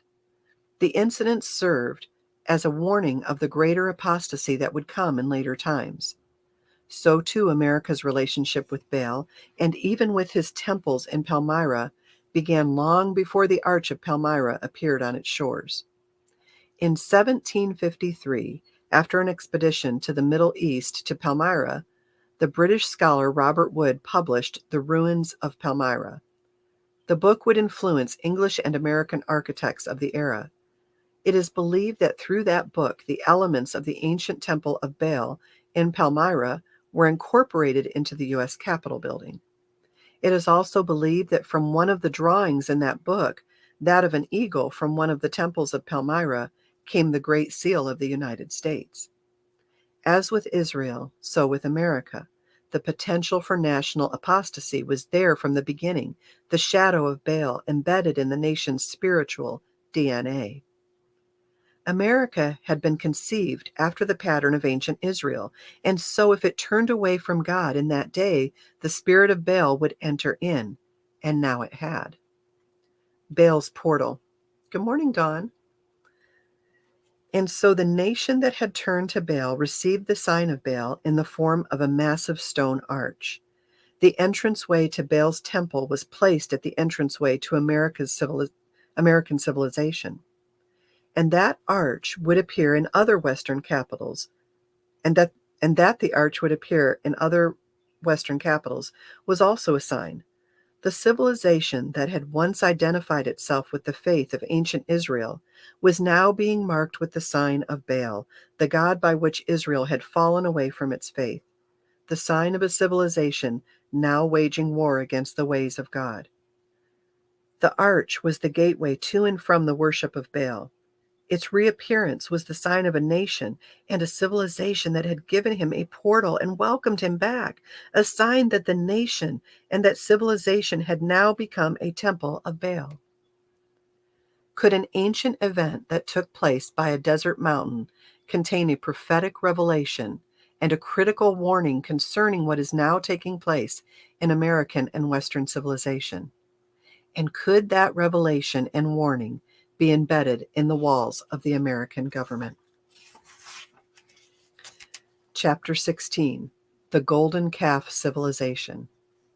Before we move to the second God of the Dark Trinity, we must return to an ancient mountain for one more revelation, the prototype. The first case of national apostasy recorded in Scripture was that of Israel's fall at Mount Sinai. While Moses stood on the mountaintop receiving the 10 Commandments, the people of Israel waited at the mountain's base. Growing impatient at his delayed return, they decided to make a god of molten metal in the image of an egel, the bull calf. After creating the idol, they held a celebration in its honor. They feasted and drank with music and festivity, offered up sacrifices on its altar, and as the scriptures record, corrupted themselves. Then came judgment. What happened at Sinai was a prototype and template of national apostasy. The template is now replaying in America and Western civilization. The central elements of that prototype have reappeared: the departure from the word and ways of God, the rejection of the 10 Commandments, the process of deification, the worshiping and serving of idols, and the replacement of God with a flood of sensuality and licentiousness. And in the case of America, we may add in the actual creation of a molten image of the bull family and the actual striking down of the 10 Commandments. Lost you on Rumble, so happy to pop over here. Oh, are we good on Rumble? Let's make sure. Thank you for that heads up. Yep, we're still good. And of course, I refreshed it and lost all the comments. That's okay. We'll keep going. If you refresh it, Dawn, it should be okay. Oh, Lord, where did we leave off? Help me. The face of Moses. There is another element from the apostasy at Sinai, the face of Moses, gazing down in anguish at his nation's fall. There is on Capitol Hill, in the chamber where the House of Representatives convenes, a face. It is a unique face, the only full-faced representation in that chamber. In fact, all the other faces in profile are turned to it. It is the face of Moses. It gazes down at the speaker's podium. It looks down at the chamber's proceedings, voting and passing of legislation, and at the State of the Union address on the president. The face of Moses also appears on the walls of the nation's highest court. The most prominent figure on the Supreme Court's eastern side is that of Moses, holding the two tablets, just as he did on the mountaintop on the day of the golden calf. The tablets appear as well on the doors that lead into the Supreme Court chambers. So as Moses looked down on Israel's apostasy from Mount Sinai, he now looked down from Capitol Hill and the nation's highest court. He looked down on the House of Representatives when it sought to enact laws that warred against the laws of God. He looked down on the president when he sought to advance an agenda to overturn the ways of God. Days of the golden calf. He looked down from the Supreme Court with the 10 Commandments in hand as the Supreme Court struck down the 10 Commandments in the public square. He looked down on the podium in the House chamber when the officiant dedicated the new Congress to the pagan god Brahma. He looked down on America as it descended into apostasy, as he had looked down on Israel as it descended into apostasy on the days of the golden calf. The nation that had been founded after the pattern of ancient Israel had now fallen after the pattern of Israel's fall. It had turned from God and given itself to the gods. Darkness had become light. Light had become darkness. Sin was now holy, and holiness was sin. Everything was inverted, and Baal, the god of inversion, had done it.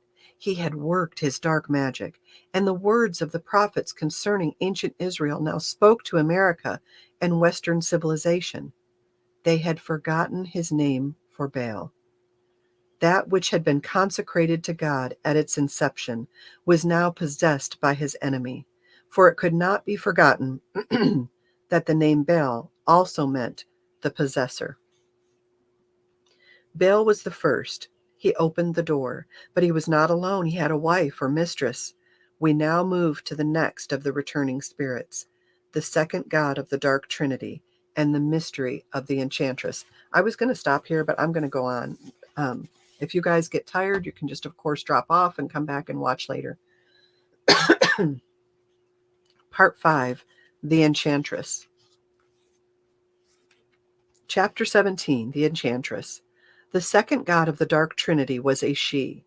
She was among the most potent of gods, and among the oldest, having first appeared in ancient Sumer. Sumer? Like, you guys can correct my spelling or my reading so I can hear it. That's funny.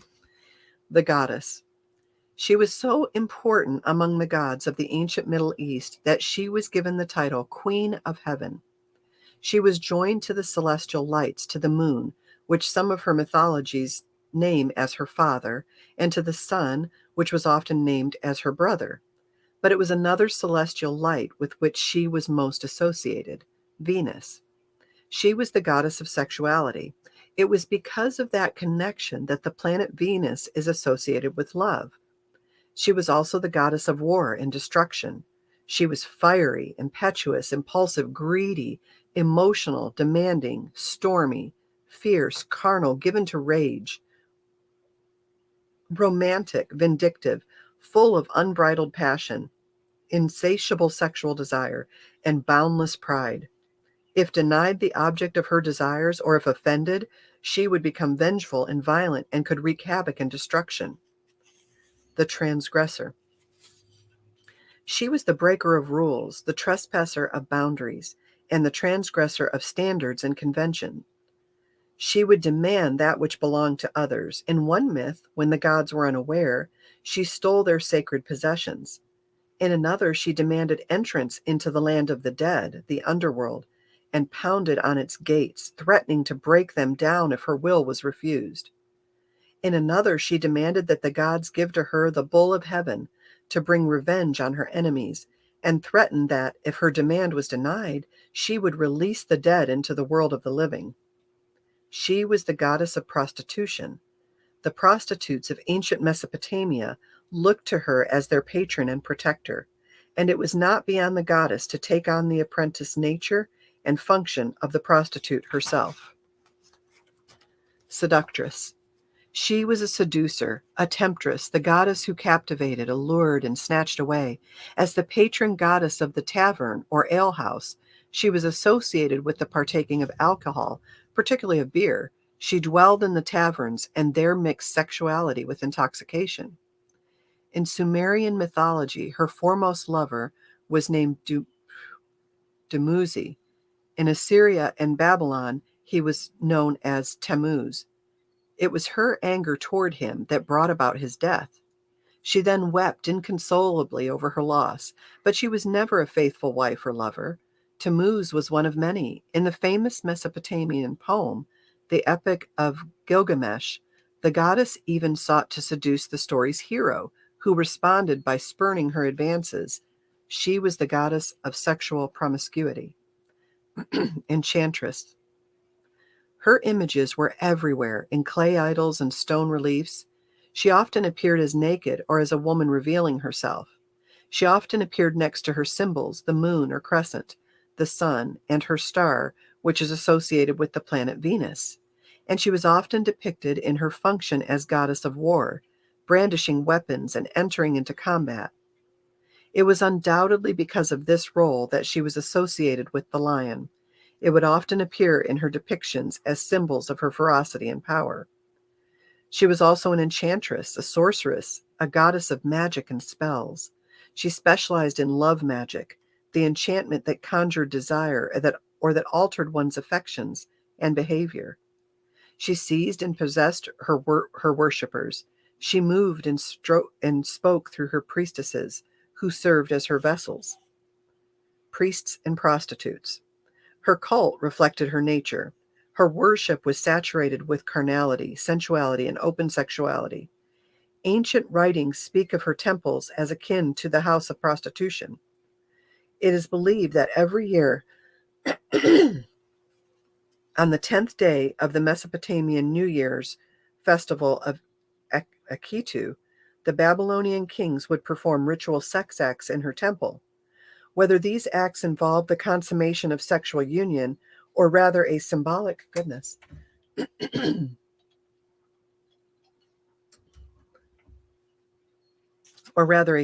form of union, is still debated. This would take place through the goddess's high priestess, who would act as her surrogate. Her ritualized her ritualized temple sex was not confined to kings and high priestesses. According to the writings of the ancient Greek historian Herodotus, the women of Babylonia were compelled by religious custom to sit in the temples of the goddess and perform the function of prostitutes, having relations with a stranger in exchange for money. According to I'm never going to get it. Every woman of the land was compelled to perform the act at least once in her life.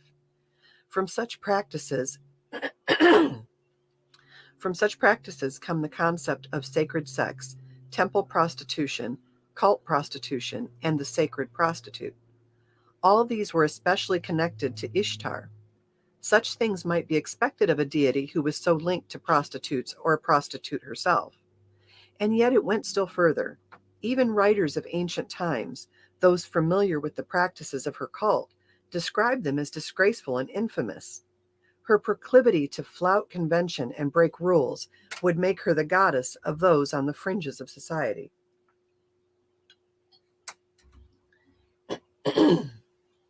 Ishtar. She was among the most ubiquitous and protean of deities. She was able to modify her appearance or trappings to adapt to new peoples, cultures, and lands. In the Bible, she's called Ashtoreth. She is also spoken of in the plural form of her name, Ashtoreth. It's the same thing. As with Baal, she was everywhere. She manifested in differing forms in different cities, regions, and lands, and her idols could be found throughout the Middle Eastern world. In Canaanite mythology, she was connected to Baal and appears often as his wife or consort. Her influence was so great and so pervasive that one can see facets of her nature, her roles, her functions and attributes in a myriad of goddesses from the Middle East, the Mediterranean, and beyond. In the Canaanite and West Semitic world, she is called Astarte. The Sumerians called her Inanna. In Assyria, Babylon, and much of the Mesopotamian world, she was known as Ishtar. To the Greeks, she became Aphrodite. At the same time, her young lover, Dumuzi, or Tammuz, became the god Adonis, and to the Romans, she became the goddess Venus.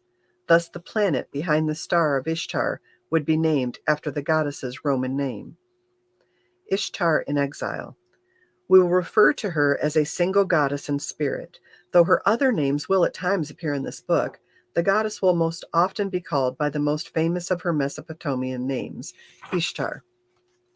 When the Christian faith entered the Roman and Middle Eastern world, the goddess, along with the other deities and spirits, was cast out. In an age that saw the covenant of marriage as sacred and sexuality as a gift exclusively giving and belonging to that covenant, a principality and cult devoted to carnal desire and unbridled sexuality could not be maintained. The goddess went into exile. But what if she was to come back? What if Ishtar was to return to the modern world and specifically to America? What would happen? Could she set in motion a transformation just as massive and critical as that set in motion by Baal, or even more so? That's where we'll stop today. So what do you think? I mean, are you seeing the hi Coffin 556, welcome. Are we not seeing today the what would surely seem the resurgence of these gods? Are you starting to see the parallels, and are you starting to understand? I say this to you all the time, that that we do not fight against flesh and blood, but against powers and principalities. And it's true. Open this window. We look a little dark. Better. I see it. And it's interesting. Yes, it is amazing and chilling, says Lisa Jacks. It makes so much more sense, because it seems to me that even if you try to restore truth, not your truth, my truth, his truth, her truth, when you try to restore truth, the pushback is brutal. It's called the name of the book is The Return of the Gods by Johnathan Cahn.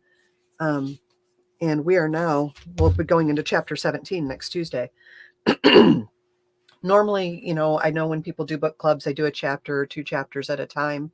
I think my thought on reading more heavily is that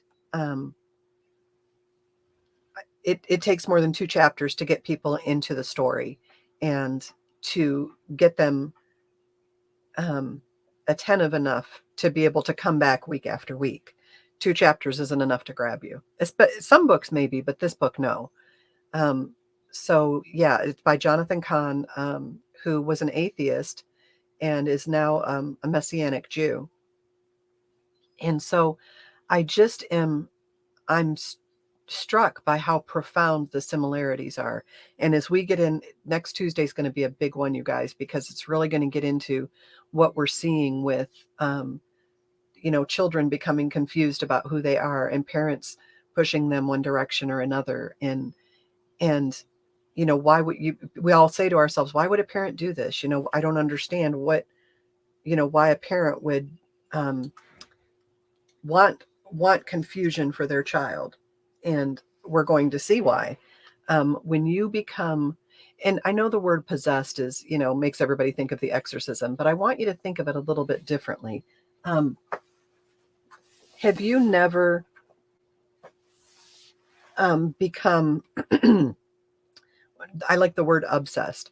Have you never had an experience of becoming obsessive about something? During COVID, I was obsessive about getting information and reading every study, every trial, every scientific article that was put out. I read them all, everything I could get. I was voracious in my reading of it because I had to put it together and put it together quickly to help people who were struggling with COVID. There was no time to be wasted. Um, that is sort of a healthy endeavor, one where we are voracious for knowledge and wanting to share that with other people to protect them.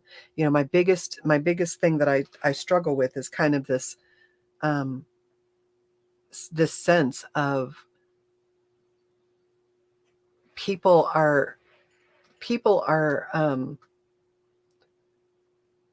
almost being overtaken without their knowledge, and often I think even without their knowing consent. We saw people that were terrified, and the government used terror tactics to scare people into doing something, whether you got the vaccine or not. I'm not making a judgment call on, but so many people made that choice out of fear, or out of desperation, and that is not how good decisions are made. And now we're seeing the fallout of that. It breaks my heart. I see people being really critical of others who got the vaccine. You don't walk in their shoes. You don't know what they're going through. A single mother cannot afford to lose her job. A father can't afford to lose his job. He's got to be able to support his family. Anybody does. And people, we all kind of, or most people, I think, assumed that the government was fighting for them, when in reality it was sanctioning death. One of the viewers posted what the definition of gender was, and I remember reading that and being really confused and thinking, wait a minute, that's the new definition. That's not what the definition has always been. And so Don got on eBay and ordered a dictionary from the 1960s, and it's pretty clear that gender is male and female. And I thought, when did our dictionary change? I'll have to look and see what the dates of the other ones that he ordered were. But it was before now, before this time that we're in now, where, and I mean, by a decade or so, I'm thinking, and we didn't even see it coming. It was quietly changed. The gods subtly changed things in ancient Israel and in the ancient world, and people didn't realize what was happening. There was a God of prosperity, and they thought, well, of course, and I can see them justifying it. I don't think they were foolish, stupid people. I can see them thinking, well, I want to be prosperous. I want to be able to feed the people around me. I need to be able to make some money to support my household. While I still believe in God, I also want to tap into this other God that will bring prosperity. And it could be quite innocent, but God warns of it so clearly, and nobody is shouting that from the hilltop as loudly as Johnathan Cahn. And when you start really looking into the history, I mean, what do we know about history? If you don't know history, you're doomed to repeat it. And here we go. And if we don't realize the history and we don't understand where it's going, we are far less likely to snatch it back, aren't we? We're far less likely to try to reverse course. And that's what I'm seeing. I'm seeing, we have this, oh, what other people do, what other adults, consenting adults do is their own business. True enough. But if enough adults start doing things that will welcome in darkness, that darkness spreads. It isn't just limited to someone's bedroom or someone's home or someone's, personal community that they surround themselves with. That stuff gets out, just like light gets out. If you are light to people and love and attempt in a loving way to guide them to what is good and true, that spreads, because you'll get some people who will willingly walk with you, and they will spread that to other people. So as the darkness spreads, the light does as well. And we have to be the torchbearers. We have to be the city on the hill. Where believers have fallen off is by giving themselves over to things that are destructive, to things like gossip and greed and selfishness and self-worship. I mean, how many people do you know on Facebook that have to post a duck-lipped selfie of themselves every day so that they can get that affirmation of being told that they're beautiful? They are not, they have no truth that is solid. And so they are subject to the whims of other people and therefore feel that they must be affirmed by other people. People who are making decisions that all of us think are profoundly dangerous to this society. We're They're not happy with just making that decision for themselves. They want to take everyone along with them, and not just take them along, but force them to endorse. I mean, once you're now subject to cancellation, if you dare not to endorse what is obviously not true, and once that becomes so painful, when once they have such power to deplatform, demonetize, all of these things, to call your boss and ruin you because you spoke a truth they don't like, that's tyranny. And the gods, the little g gods, were nothing if not tyrannical. If you didn't worship them and pray to them and and do all that was required, um, calamity would befall you. There is a spiritual energy to it. The gods inhabited what people made with their own hands. The gods use what's available, and that's what we're seeing. And the house has been swept clean, and in come the gods. We talked about this last week. These spirits, these um, uh, demonia, demon type things, have an energy, and when they're cast out, they wander. They look for another place to inhabit, and when they find that place, they bring in seven more. Are we not seeing what the ancient people were seeing multiplied, exponentially? It's far worse. We back then they sacrificed gods to, or sacrificed children to Moloch and Baal, and now the 65 million children um, were never allowed to escape the womb. It's really scary when a mother's own womb is the most dangerous place for a child. And that's where we are. And we do this we've been told, and people believe that this is their liberation. You are liberated. You claim your own power by being able to determine whether a child will be born alive from you or not. How does that edify the person? How does that advance society? I mean, even if you look at it from the other side, from the other point of view, if you are believing in all of these things, would it not behoove you to go on and have that child and also raise that child to believe? You grow your numbers. Like, it doesn't even make any sense. You're like, why would you kill your child? Why would you kill your voter base? Why would you put out products, drugs? And I'm not talking just the current shots. I'm talking about drugs in general. Big pharma pushes and pushes and pushes these. And Don and I were talking the other day. They kind of become your God. You go on a medication and never again do you come off it. Whether you need to still be on it or not is never looked at. You are now a slave to those drugs. You are a slave to the drug company. And that's not to say that there aren't pharmaceuticals that are life-saving for people. There certainly are. But is that every drug we're on? And then the gods even take it further.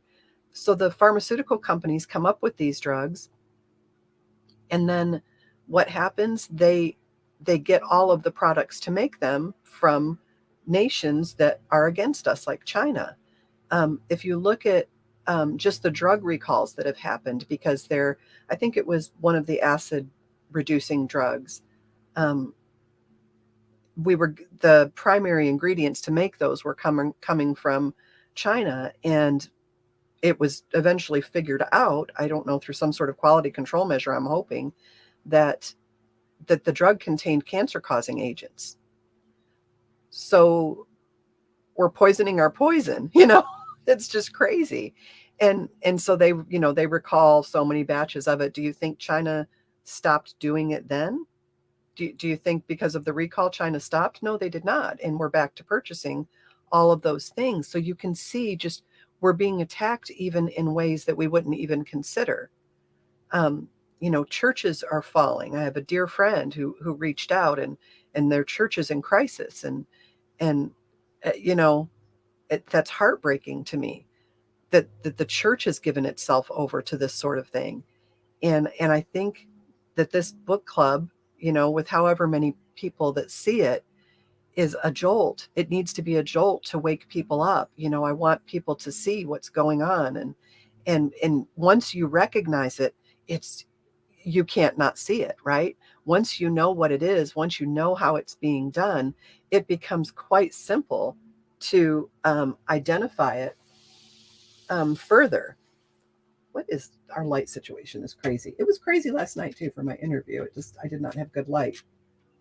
I don't know what I've done differently. I will have to work on that today. Let's see if we can get things a little brighter here. It's really dark on Rumble. It's perfect on StreamYard, but dark on Rumble. So are you guys seeing it? Are you every time I read from the book, I'm just like, oh my gosh, that's happening today. I can see where that's happening. How have we become so foolish and so deluded? I guess because it's happened a little bit at a time. You know, if you do something in increments, it's far easier to get it through, right? So initially, it was we were going to allow the termination of pregnancy in those very early months, and in the way that they are weeks, and in the way they sold that to us was, well, what about rape? What about incest? What about life of the mother? Well, I mean, it's 1% or less that are for those reasons. It is now a form of birth control. And if you think about that, think about all of the options. We have more options now in today's world for birth control than we have ever had. Yet we come up with more and more gruesome ways to kill children. And a society that will kill its own children is doomed. And we have to get our brains around that.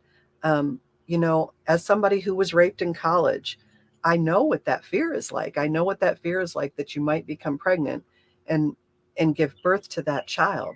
But is the love of God not enough to turn that child a different direction and to fill that child with what they need? And there are people that have come out that were the products of rape, and they talk about how grateful they are that their mothers chose to keep them, that they were given a chance, that they were not judged by the sins of their father, that they were an individual, a human being that deserved an opportunity to bring good. Hello, Holden McGroin, welcome. And that was kind of how I felt in that moment, where I was, where my period was a few days late after this rape, and I was wondering, oh my gosh, what will I do if I become pregnant? I'm young, and I'm trying to go to college, and it would be incredibly inconvenient, and it would be emotionally traumatic. But could God not bring good through that? Could I not diminish the evil by bringing good? And it's so funny because we have incrementally been convinced that someone who suffers a rape, of course, needs to kill that child. You can't possibly have that child of that evil man, as though that evil man is that child. And that awful sin that he committed is now compounded by the death of a child. Now, in cases, and I also hear, well, what about the life of the mother? Well, let me tell you something. By the time I've heard no argument that I find compelling of terminating a child who could sustain himself with help outside the womb. Um, there's none. In any other situation in times past, we would have just delivered that baby and taken our chances and done what we could to support that life. But it's not like that. That echo's driving me crazy. That's why I've got all the heavy cloth on the window. Why would you not? I cannot understand any reason for a late term abortion. And I think most people agree with that. Deliver the child, raise it or not, but we don't kill. We, we can't even get our brains around that. We don't kill. I believe the child should never be told he was conceived by a rapist. Yeah, that's a tough decision. I know that, of course, the people that have come forward about it bring incredible light to that lie, that this child must be killed because it's a child of rape, as though we're not all children of sinful people. We just are, and yes, rape is a horrible thing. I know, I overcame it. And I think it's interesting that those mothers did, I'm guessing a child eventually just starts asking some questions, where is my father? Why can't I know him? And rather than lie, I think probably at some point the mother says, this guy attacked me and I became pregnant, but I wanted to have you because you're not that man. You are a creation of God, even in that. And, there are things that there is good that comes from darkness, always, always in the believer. What is the Bible verse? It says, for God turns all things to good for those who love him. And I see those adult children that were born of violence, and they're crying out, give me a chance. Look at all of we've got countries where Down syndrome has been completely eradicated through the aborting of children, babies that haven't been born, of course, that have Downs. And what's really tragic about that is the test that they do to determine if your child may have Down syndrome is highly flawed. It is wrong more than it's right. But women aren't told that. They're told, oh, you want to have this. I was told that you want to have this test early because if the child has Downs, you want to, be in that window of terminating that pregnancy. And I was, as though somebody with Down syndrome has no right to exist. This is where we are as a society. It's now funny to Steven Crowder to make fun of a girl with Down syndrome who's dancing around excitedly because there's now a Barbie doll that represents her chromosomal difference. That's far different than a doll that, like if they came out with prostitute Barbie to make kids feel better about the job of their mother, that's different. This is a child that just is chromosomally different than the rest of us. And this doll embraces life and the idea that child should be allowed to live. It's just very sad to me that people would believe that is the only way to go. Um, it's profoundly sad. These kids, if you've ever known anybody with Down syndrome, all they bring to the world is light. All they do is love. And to think that they should, be smote basically at the hand of their own mother. I mean, what have we come to? I have a brother who's disabled. I cannot imagine my life without him. Yes, I'm his guardian and he requires care. And but don't we all? Is he less valuable because of that? I took him out for his birthday and I took him out for I took him to this really nice barber shop where they did the hot towel and the warm lather and they shaved his neck and trimmed his eyebrows. I mean, the whole thing.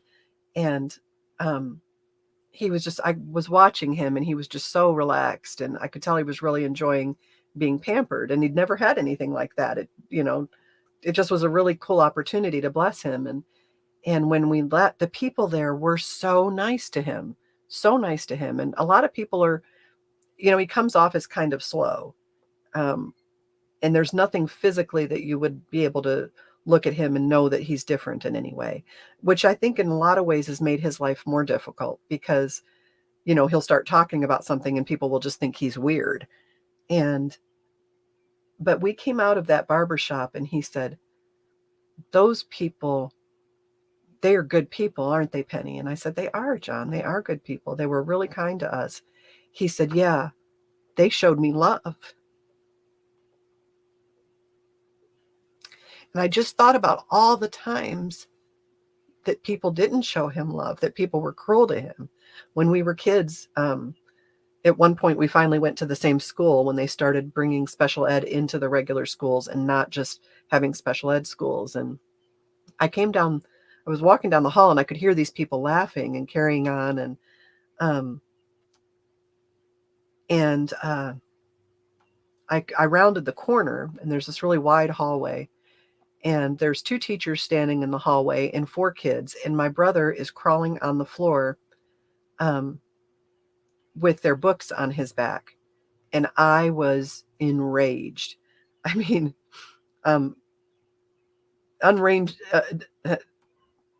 enraged in a way that could have turned to violence, right?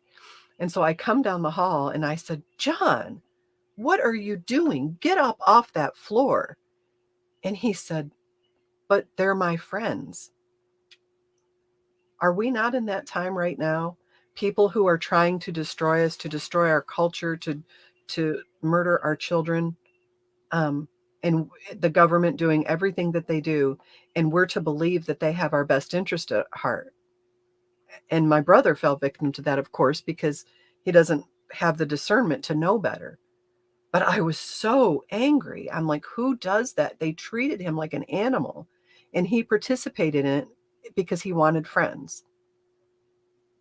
And I'm just seeing that. I'm seeing parents do it to their own kids, and not because they're trying to be cruel necessarily. I mean, granted, there are some that are just, we talked about Munchausen and fictitious disorder inflicted on another is, I think, what they're calling it now.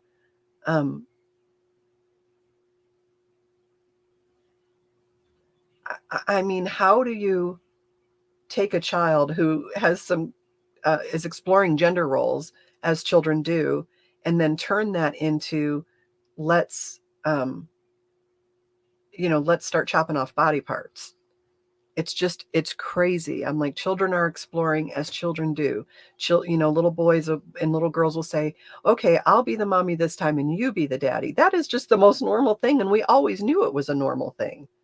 But now somehow this is a cry that a child is in the wrong body. And here's the thing I really don't understand. If you don't believe in God, then there's no predetermination to, to your life at all, right? There's no God involved. How then, if you don't believe in God, could somebody be born in the wrong body? Because that would imply that there was a creator involved who made a mistake, which I guess if we are our own gods makes perfect sense. But I always want to ask people that. How could you possibly be born in the wrong body? If you don't believe in God, who would have put you in the wrong body? Like, they deny that it's a genetic thing, or maybe we're going to get back to that. I don't know if any of you remember this, but back in the day, I want to say when HIV hit in the 80s, the story was, and the lie that people believed was that they were not born in any way different, that they were gay or lesbian by choice. And there was a real fear that went around because DNA was becoming a thing that you could detect and study, and there was a huge concern that insurance companies would require testing of DNA to see if people were gay or lesbian, and then not cover them because they didn't want to cover the cost of HIV. And the people who simply had a different preference were freaking out. They're like, no, no, no, no. We were not born this way. This is a choice. You're not going to use science to marginalize us from society. That has completely flipped on its head. Now, the belief has gone completely the other direction to, well, we don't choose this. We're born this way. I'm like, well, which is it? And this is the thing with having this shifting truth, your truth, my truth, is that there is no truth. You know, what is it, this or is it that? Which is it? And then you've got in the same movement today, the I can choose to be a different gender today. I can be gender fluid. Um, do you see what I'm saying? It's just so on its head that it's obvious that there is something spiritual happening. Um, there's something hugely spiritual happening. And if we don't realize it, if we don't wake up and see what's going on and get our heads out of our proverbial butts, this is going to be the downfall of society. We are already not reproducing at a rate to replace our population. For all of this, we're overpopulated stuff. It's malarkey. It's not true. What are we going to do when this current generation, these 20s and 30s, get older and need care and can't get it because so many people are sterile, so many people are forced sterilizing themselves, we're embracing abortion. You have to look. We make all these decisions without looking at anything long term. Well, long term, we've killed 65 million children, and I am just about certain that among those 65 million, there was a child who would grow up to find the cure for cancer.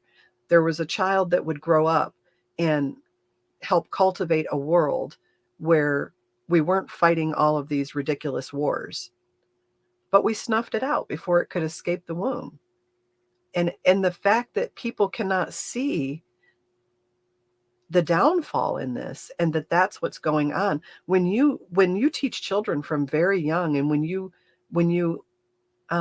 raise them in a society that says that life is of no value, that if you're sick and you're going to be a burden on your family, you really just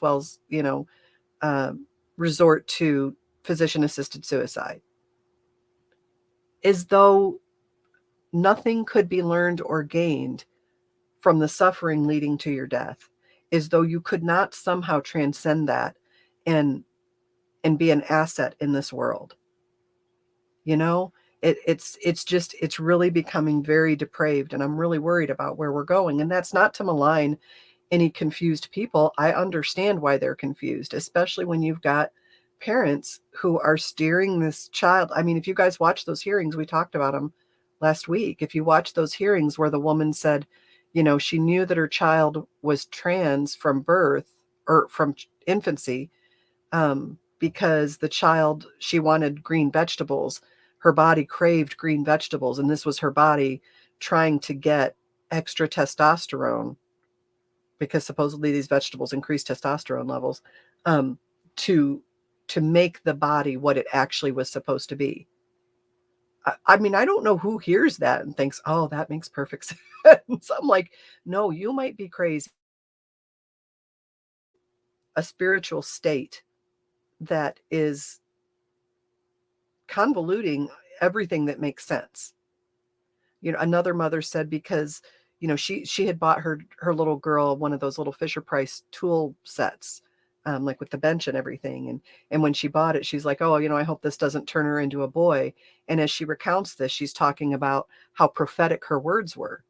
And I'm like, maybe your words weren't prophetic. Maybe you have fictitious disorder inflicted on another.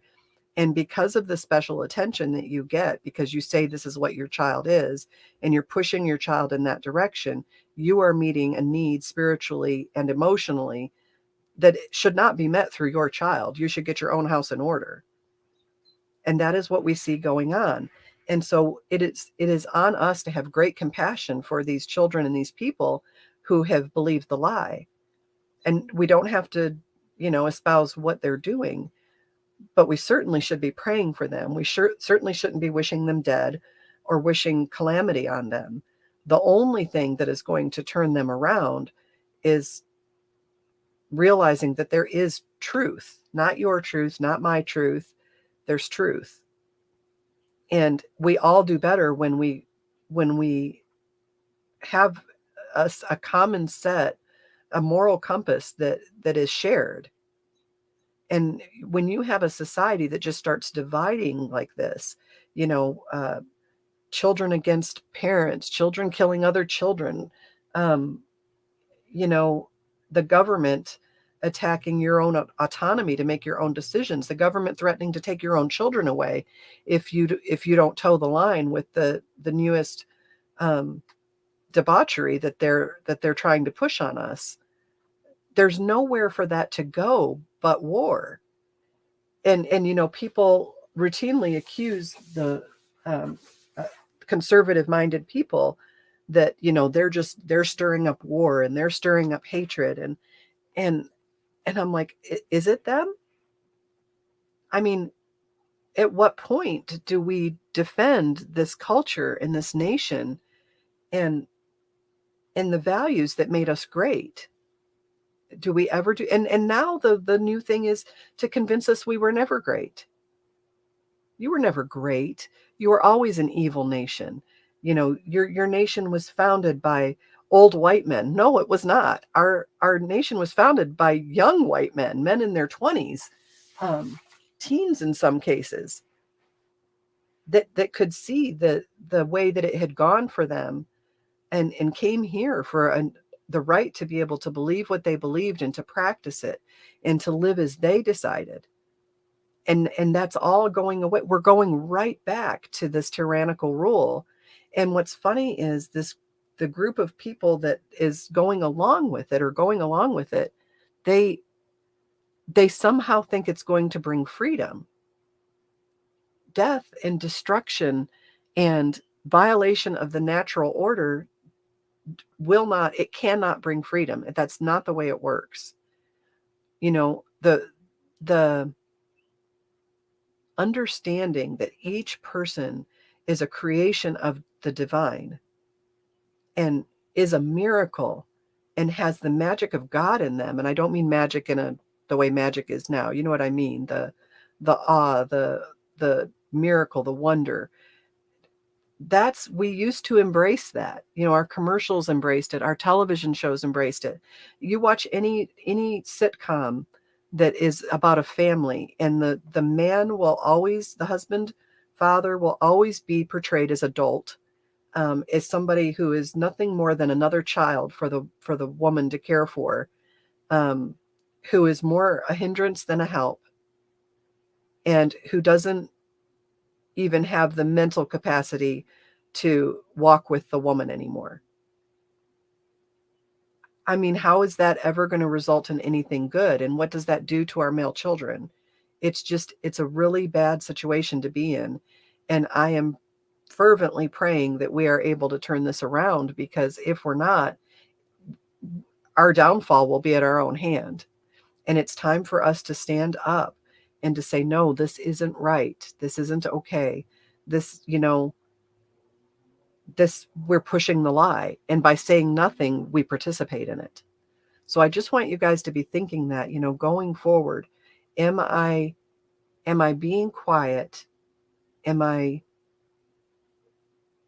going along to avoid conflict and to avoid any loss of anything personal in myself? And is that something, when you get to the end of your days, that you're going to look back on and be proud of? When you see how far we've fallen, I'm not proud that I didn't say anything. I'm not proud that I didn't push back. I'm not proud that I wasn't the light on a hill that I should have been. That my walk was so weak that I said, "Oh, okay, well, just let the whole thing burn." And then you've got the people who are delighting in watching it. They want it all destroyed. They want to see it all come down. I mean, we have to see that. And I think, that we are the group that does see it. We see that if we don't get this in check, it's going to be the downfall of our country. And so it is on us, and it is a heavy mantle. It certainly is. And the only way that we can do it is with each other and through love, instead of screaming hate and things like that. You've got to find ways to get engaged in your community. And that's part of it, is that we've become so disengaged. We're so individualistic. We so prize that even when everything around us is crashing, we dismiss our responsibility by saying, well, those are consenting adults. What other people do is none of my business. A woman shouldn't be forced to have a child. Well, women aren't forced to have children. In the 99% cases of abortion, they act like it's an affliction. In fact, I've read the term more than once: parasitic pregnancy. That's what the creation of life has become. That's the new term for it, a parasitic pregnancy. This is like a parasite. This child could not survive outside my womb. Well, the fact is that no one can survive out of their intended environment, right? If you leave a child a baby in its intended environment for 9 months, it will survive. It will only generally not survive if you end it. But otherwise, it goes on. It grows to maturation and it's born. And so this idea that that a child should be punished for the fault of someone else, or a child should be eliminated because, I don't want to have more than one kid, or, you can go to Shout My Abortion and you can read all the different stories, and they sound very convincing. They sound very,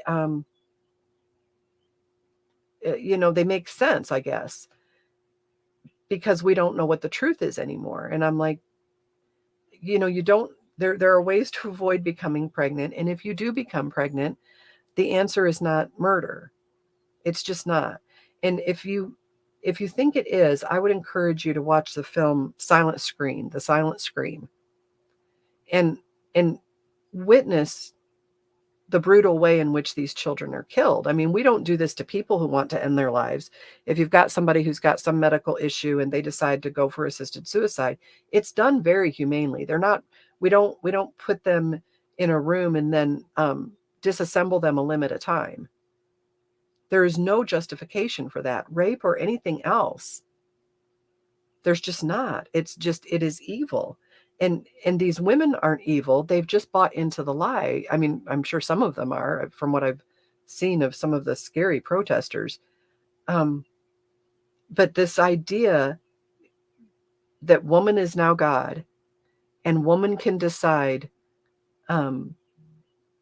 life or death, even once life has started, that it is her ultimate liberation to be able to end it. You have people standing out in front of the Supreme Court that are saying that they're going to get pregnant just so that they can kill the baby. That's a thing. People actually say that out loud, and it's celebrated in front of the court, of which the doors that enter into the chambers have the 10 commandments. If we can't see that is dark, a dark spirit, a power, a principality, then we're lost. Then there's nothing we can do to bring this back. The way to bring this back is for us to repent of what we've done. Hello, Michelle. Because we were a part of it. We bought into the life of the mother and rape and incest thing, and to the tune of 65 million citizens of this country dead. Actually, I don't know if that's the number just for this country. I'll have to look it up.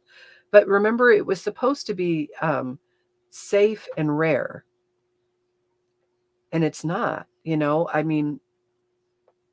I know people who have decided that they will go and be sterilized, not necessarily because they don't want any more children, but over their objection to limitations on abortion.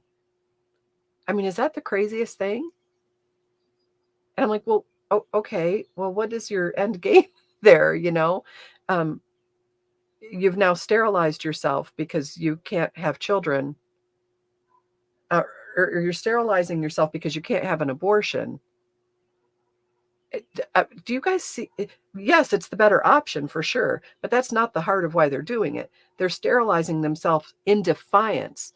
No one is going to tell me I have to have a baby. No one's telling you you have to have a baby. You're pregnant. The natural course of things is that a baby will come from that. If you don't want that, there are over a dozen ways to prevent it from happening. It doesn't. I don't know how this became the first knee-jerk response. Well, this is how I'll take care of it. So this is a call to us. Johnathan Cahn, I think, is giving us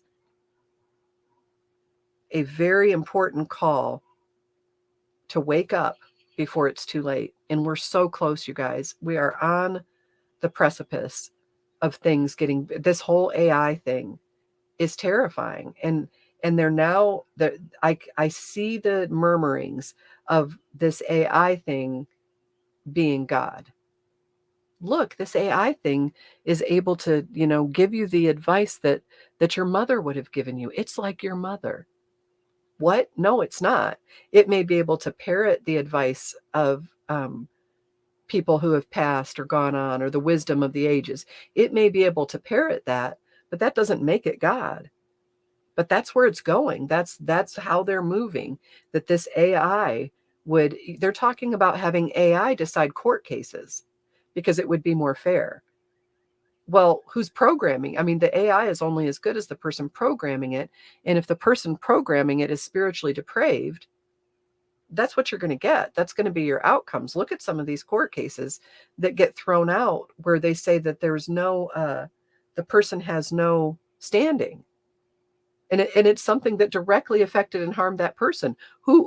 If that person doesn't have standing, who does? If you can't even move things through the natural court system that we have and get justice, I mean, how do you turn this around when it's that rigged, when the swamp is that deep?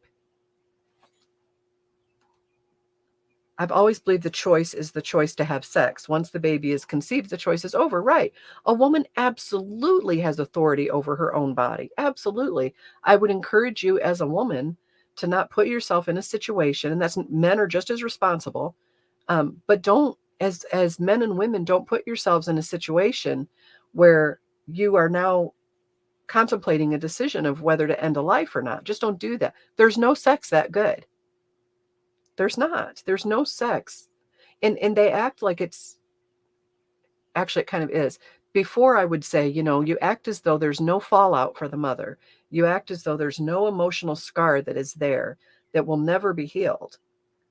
But now it's become so bad that I don't even think there's a scar. I think for many women, there's not even remorse. If you go to the Shout Your Abortion page, you will certainly read that this woman, there's one woman that's got a story on there, and she talks about how they had one child and they wanted this child to be able to go to this college, and they wanted to be able to go out to dinner when they want. I'm like, you're justifying the murder of your own offspring because you want to be able to go out to dinner and you want a particular college for your child? That's how bad it's become. It's that trivial. It's like, deciding that, you're going to take this job because they've turned it into a positive, right? I'm going to take this job because I'll better be able to provide for my family. I'm going to abort this child because I'll better be able to provide for my family. That's messed up, you guys. Unpopular opinion: those who celebrate abortions, as you described, need to be torn apart just as the fetuses they murdered. Well, aren't they being torn apart? Look at spiritually what is happening to these people. They're losing their humanness. They're losing that spirit, that divine spirit that is in us. They are willfully separating themselves from that truth of God, embrace their own destruction. The breast cancer rates among women who have abortions are higher than among women who don't. Uterine cancer is higher among women who have abortions than women who don't. And here you've got the Susan G. Komen Foundation being a huge funder of Planned Parenthood. I'm like, well, that makes perfect sense, That just makes perfect sense. The cancer foundation that is supposed to be for helping us remediate and cure cancer is now promoting things that will cause it. And I often wonder, how much does big pharma donate to the Susan G. Komen Foundation? It's all a big circle. It's all to feed the beast. It's all to feed the little g gods. And it's time we woke up to it. It's time that we had righteous anger. Don't sin in your anger. But it is right to be outraged by these things. It is right to be broken over 65 million children torn apart in the womb. That is a horrible thing. And as a culture, we would do well to realize that. So Holden McGroin says, I think she craves vegetables because your body needs that. Right, right. My daughter loved vegetables. You could offer, I thought it was the strangest thing. I'd never seen somebody give a child a cookie and the child take 2 bites. And I'm like, are you going to finish your cookie? No, that was enough. What a spirit of moderation my child has, right? And you could put broccoli and ranch dressing out on the table and set cookies out, and she'd choose the broccoli every time. That doesn't make her a boy. This is how ridiculous the arguments have become. And how much more so in 10 years will the arguments be? Soon, I mean, the satanic church, like the actual Church of Satan, is trying to make abortion a sacrament. That this is now a spiritual thing that they should be allowed to do. And the way our laws work, you can't restrict the sacraments of the church. The government is not, I mean, unless it's a Christian church, of course, but the government's not to intercede in those things. And so abortion is becoming a sacrament. I want you to say that to yourself. Say it with me. Abortion is becoming a sacrament. To what God? To what God is it a sacrament? Not the God that wants the best for us, not the God who breathed life into us, knit us together in our mother's womb for a purpose. Not that God. And so if you are willing, if you make that your sacrament and you think that that is something that we should embrace as a culture, then our downfall is imminent. It's absolutely imminent. It's justification, right? Here's the thing. If something is right, you don't have to justify it. This is how I tried to teach my kids. I said, look, if something is right, there's no justification that happens in the brain. You don't have to talk yourself into it. You don't have to convince yourself it's the right thing to do. It's just right and you do it.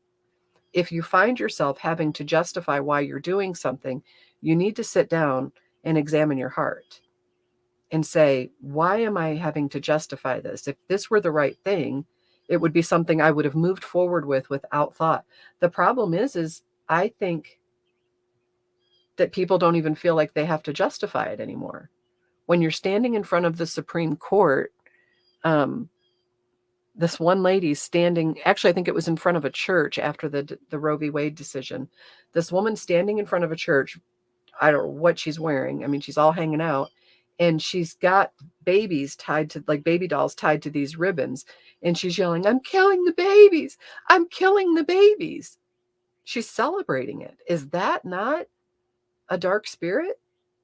To stand in front of a church and pretend you're pulling babies out of yourself and gleefully dance around and shout, I'm killing the babies. I'm killing the babies. Is that most women who have an abortion? No. But is that where it's going? Yes, it's obviously where it's going because it's happening. You know, you've got young women standing out in front of the Supreme Court taking their abortion pill. They're not even pregnant. They're just taking it in defiance. And I'm like, wouldn't birth control make more sense? Like, that drug's not crazy safe. Wouldn't just minding your body in a way that would keep you from reproducing when you're not ready, wouldn't that make more sense than taking a morning after pill every day? That's like, that doesn't even make medical sense. I can't imagine a doctor wouldn't advise against that and say, hey, those drugs are not to be taken every day. That's not, but they're not going to prevent pregnancy. No, no, no, no. They're not going to prevent pregnancy. They're going to let pregnancy happen and then take those pills every day to kill it.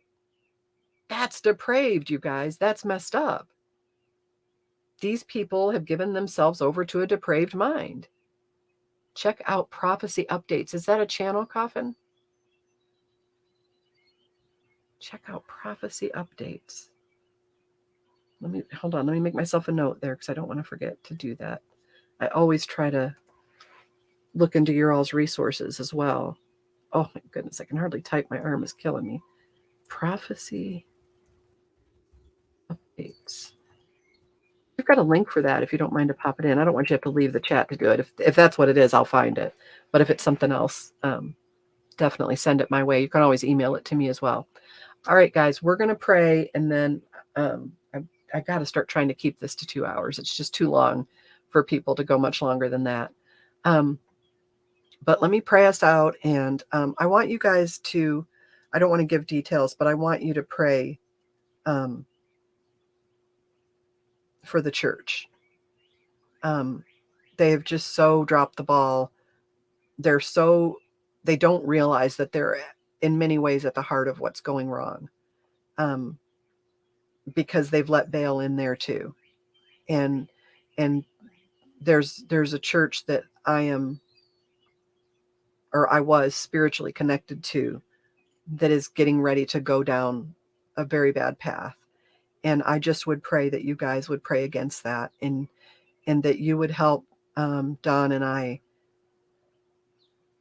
know what we should do for that situation, know how we can help, know how to encourage other people to come alongside of us to take this back for God, in God's name, not for anything that we would be lifted up, but to show that God is still God and that God's people will not compromise, especially in the church, And the church is you. You are the church. We are the sanctuary of the living God when we believe.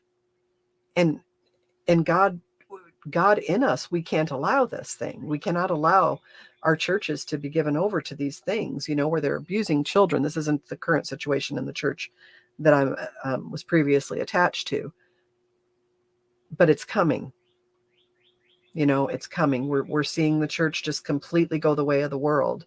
And once that happens, there will no longer be a city on the hill. There no longer be that torch to light the way. And we really need to be humbled. We need to repent of where we've fallen short, of where we've walked away from the church, instead of trying to find a church that is doing things as they should, or being the change in the church that we're in. Don't gossip. Don't covet. Look at the 10 commandments. Honor those in your heart every day of the week. Because even if we were wrong and there is no God, how would following the 10 commandments make the world any worse? It can't. It absolutely cannot. And we've got to get back to it. We've got to get back to the greatest commandment, which is love the Lord your God with all your heart, your mind, and your spirit. Love your neighbor as yourself. You need no other laws beyond those two, because those two will correct every wrong. You'll know exactly what to do if you're doing those two. Am I loving my neighbor as myself? Am I loving God with all of my heart, soul, and strength? And that means in every area of your life. If you're struggling with pornography, if you're giving yourself over to gossip, one is no worse than the other. They're equally destructive to your spirit. It's not that I judge you for those things, because we all struggle in areas of our life. We struggle with gluttony. We struggle with laziness. I mean, there's something that we're all working on, because we are imperfect. But I would encourage you to examine those areas of your life and see if they have inched your brain toward accepting things that are wrong.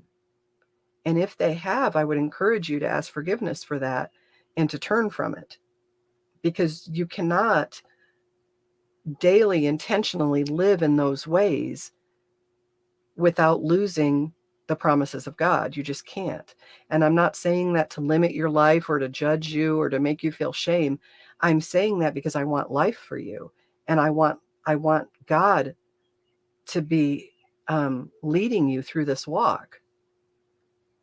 Because if he's not, the only way to go is down, and we're going down really fast. We are circling the drain as a country, and great her fall will be if we do not turn from our sin and repent and ask for forgiveness and embrace the promises of God and the guidance of God.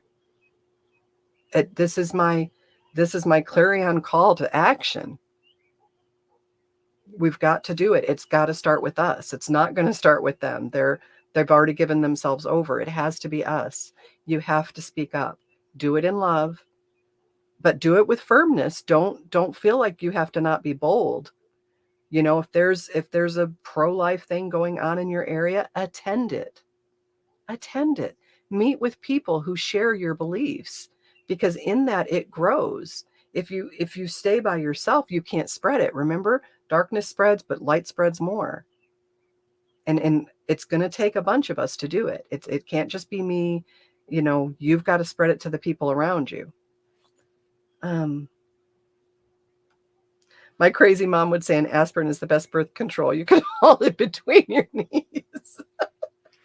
Well, and I mean, what is really, yes, there is, yes, using drugs gives you a euphoric feeling.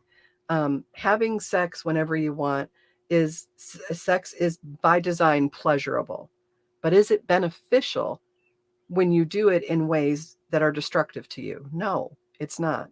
And it's destructive to the people that you do it with, whether you realize it or not. So are you a destroyer? When you're watching pornography, and I know we've come to think that it's very benign, and I know that people are like, oh, well, it's easy for women to say. It's not. It's in front of our faces too. You know, is that bringing you closer in your relationship to your spouse? Is it bringing you closer in your relationship to God?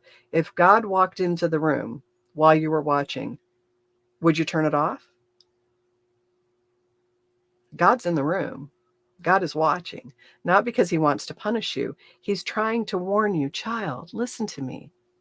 That can bring nothing but destruction in your life. Turn away from that. You know, it's like if your kid picked up a poisonous plant, you wouldn't let them eat it just because, you know, you don't want to limit them in any way. If your child runs toward the road, a loving parent stops them. No, no, no, stop. Don't run into the road. You grab them up. You save them from calamity. Do that for yourself. See where you've given into it and start turning that back in your life. And I promise you freedom will come from it. God's promises are yes and amen. And when we decide to walk in the way of the light, it is life-changing for us and for everyone around us. So I'm encouraging you guys to do that. Debbie says, I tried commenting on Rumble. I think nobody else is there. Yeah, I've got people commenting on Rumble. I'm not sure what's going on with it. Oh, unless you're not in the Rumble rant section. I can't see that. So yeah, I go down to the comment section and I can see it, but it doesn't pop up during the live stream. So comment in the Rumble. I'm not sure how you're going in that you're only seeing the comment section and not the Rumble rant. Debbie, we got to get that figured out for you. Oh, you're gutted that you've missed it. Don't be gutted. Oh, honey. We'll need to go back. Yeah, just go back and rewatch it. It's okay. We're on every Tuesday. You guys, if you go to my webpage, you can sign up for my Substack. And I am committing to you, I'm going to be better about putting out notifications. But I put out a notification last night to remind people about today. And I will put out a notification Thursday night to remind you about Friday. So that's like the best way to get reminders. Yes, Rumble sends them out, but people don't always see them. You'll get you should get a notification when I go live. But for sure, if you're part of my Substack, you'll get the notifications with the link, and you follow the link in, you should be able to go right to the Rumble rant section. You should even be able to do that with the links that I post on my Facebook page and and the Facebook author page. If you are trying to contact me via Facebook Messenger, I have completely disengaged from that and have probably for about a year now. It was just getting to be a beast, and I was spending almost 30 hours a week answering messages. And a lot of them are the same sorts of things. It is much easier for me to come here and tell everyone the answer to common questions than it is for me to answer each one individually. Just the email alone, separate from Facebook Messenger, is a lot. It's a lot for me to keep up with. So if you come here, you can just ask anything you want.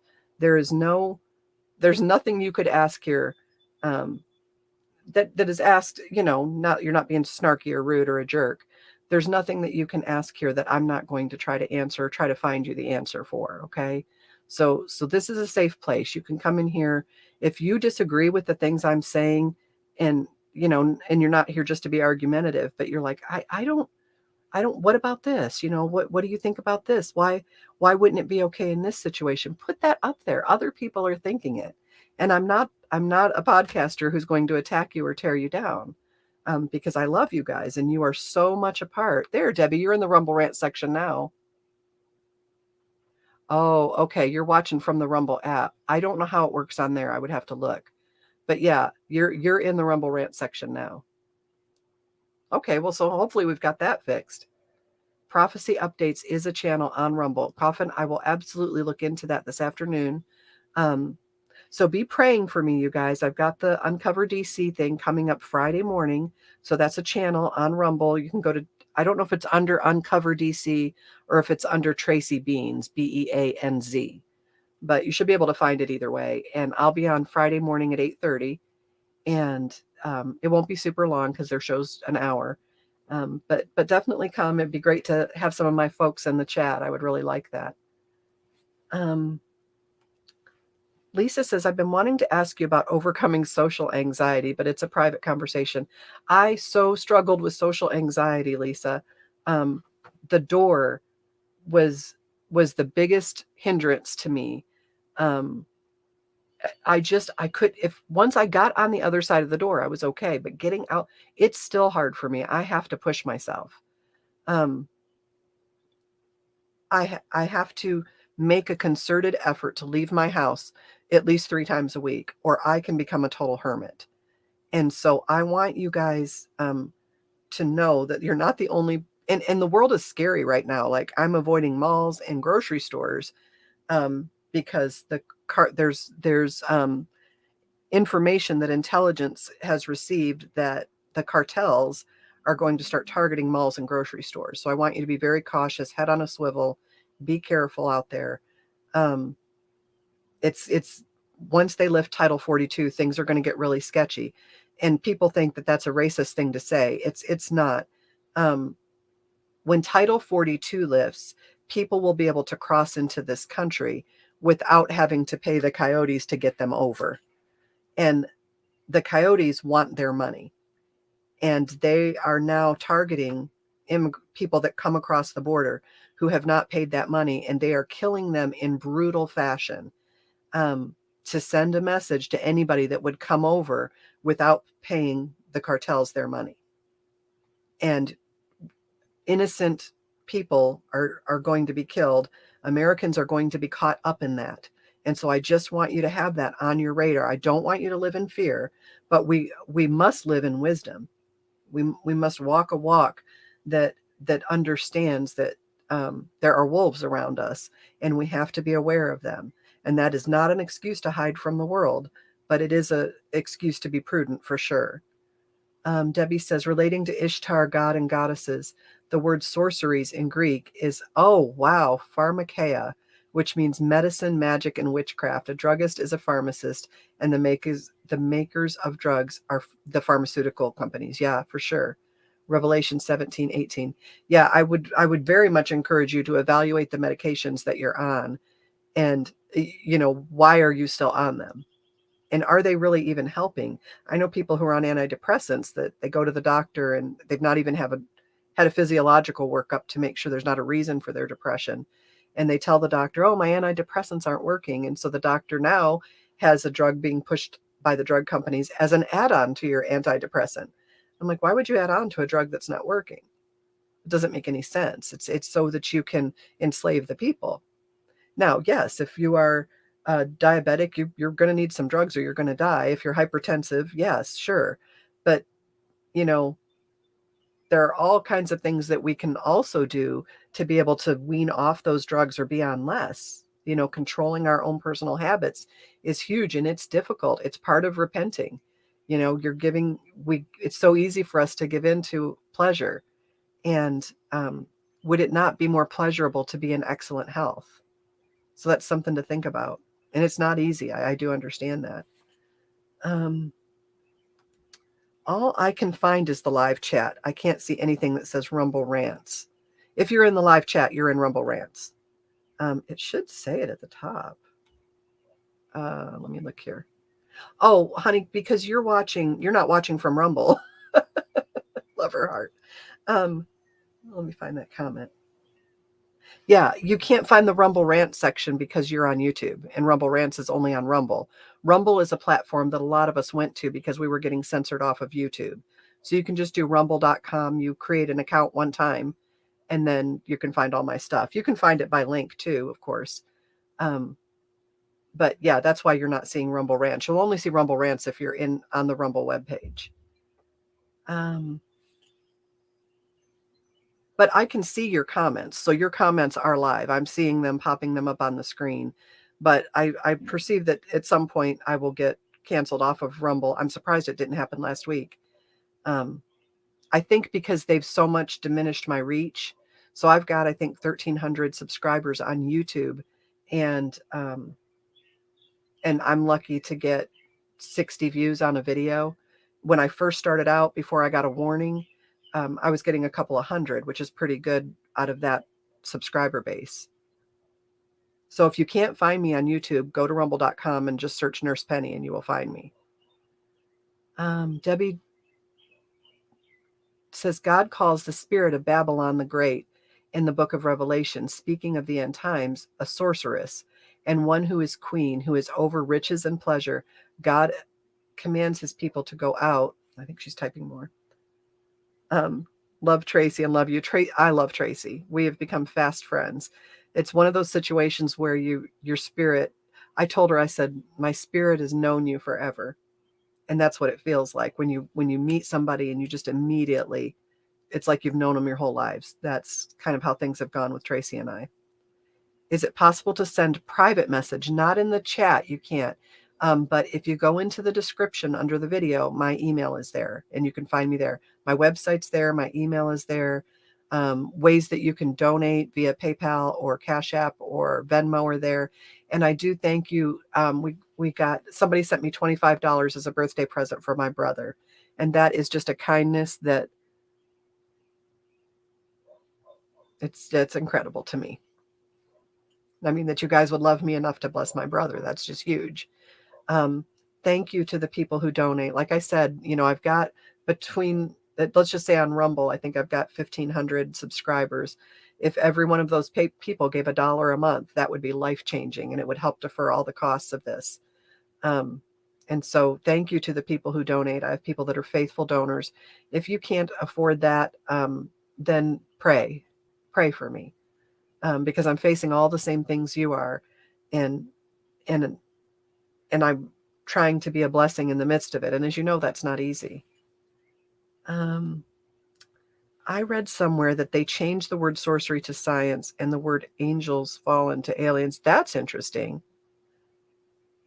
Well, like Debbie just said, God calls the spirit of Babylon the Great in the book of Revelation, speaking of the end. Oh, no, go back up. Relating to Ishtar, Debbie says, God and goddesses. The word sorceries in Greek is pharmakia. So I think that science would kind of go along with that. That makes sense. And the thing is science can be historically, science has largely been good. And it is just disgusting now. I'm just amazed.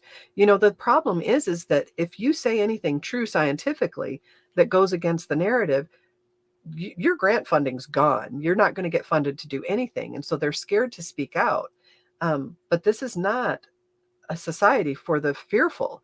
we have got to be fearless. We have to stand up and do what's right. You do have scientists out there that are looking for cures for terrible things, and then pharmaceutical companies pervert it and, turn it all for profit.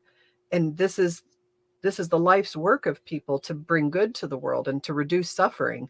And then you've got a big corporation that is just using it to advance itself and to cause further illness, to make us more dependent on another drug.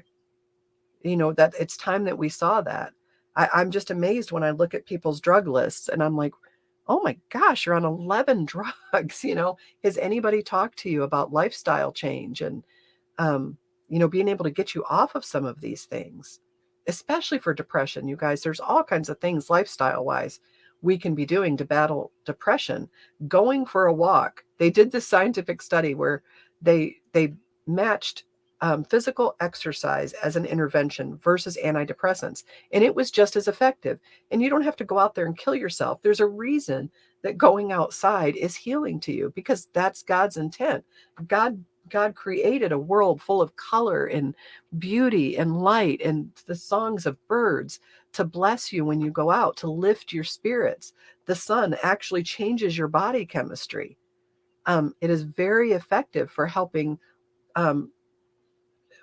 cure depression. So, nobody offers you those options though, do they? You go to the doctor and, you can't focus and they put you on a drug, or you're depressed and they put you on a drug. And it's the first intervention. I'm not against it as an intervention. I'm against it as a first intervention with no workup to see if there's a physiological reason for why you're feeling the way you are. We just treat symptoms. We don't look for where those symptoms come from. And then we treat side effects. So we give you a drug to treat the symptoms, and then we start adding on drugs to treat the side effects. If your thyroid is messed up, your blood pressure is going to be up. Your blood sugar is going to be up. Your cholesterol is going to be up, because the thyroid is this master gland that controls a lot of what goes on in your body.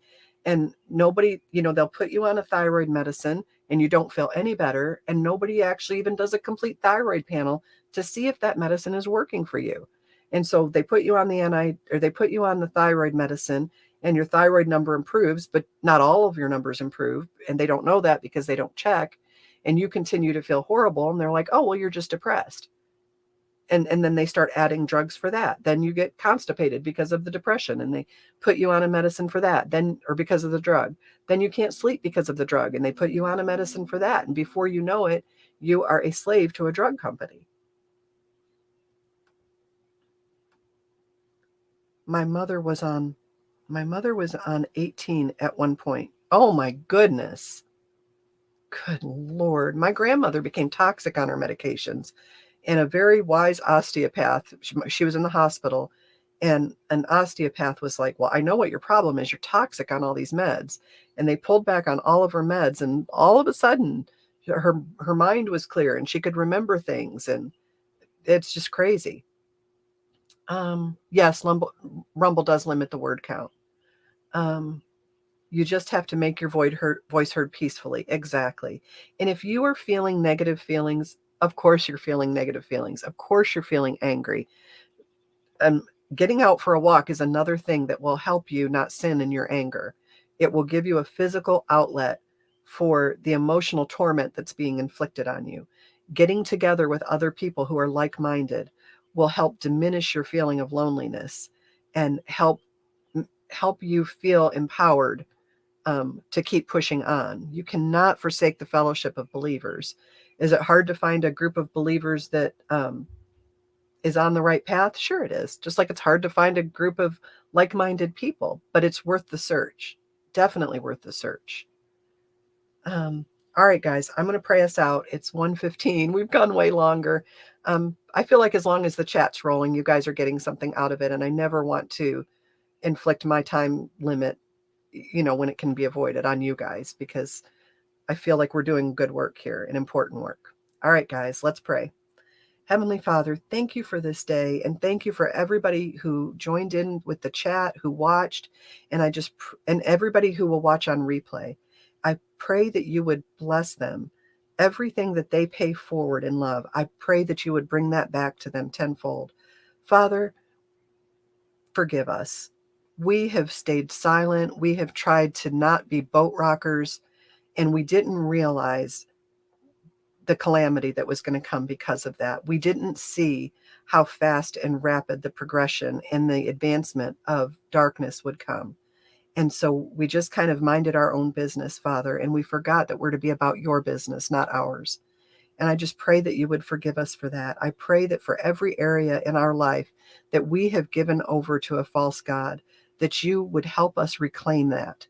Help us gain back that territory and turn that energy toward you and toward repairing the world around us with love, Father. Our hearts are broken at what has happened. Um, and for a lot of us, that has been pushed forward by our own apathy and our own um, loss for what we could do to change it. Father, show us the way to change it and remind us that it happens first in our own lives, in our own hearts, in our own minds, and help us capture every thought and examine it as to whether that is something that is edifying, that builds up our spirit, that helps us advance the love that is God. And if it doesn't, Father, help us purge it from our lives. Help us let go of it. Teach us not to cling to our shackles. We are free people, and we are not to be bound by the darkness of this world. And show us, make it so clear that in walking away from that, we gain so much. We gain so much more than we give up. Father, help us devote ourselves to our relationships with our family, with our husbands. Help us be pure and blameless in our behavior toward our husbands. And husbands, Father, help them be submissive to you and loving to us in a way that grows our spirits and that cements our bond with each other in you. Father, we just thank you so much for being so patient with us. I just cannot, I've lost all patience. It's so hard. I have to pray about it all the time. I've lost all patience with everything that's going on.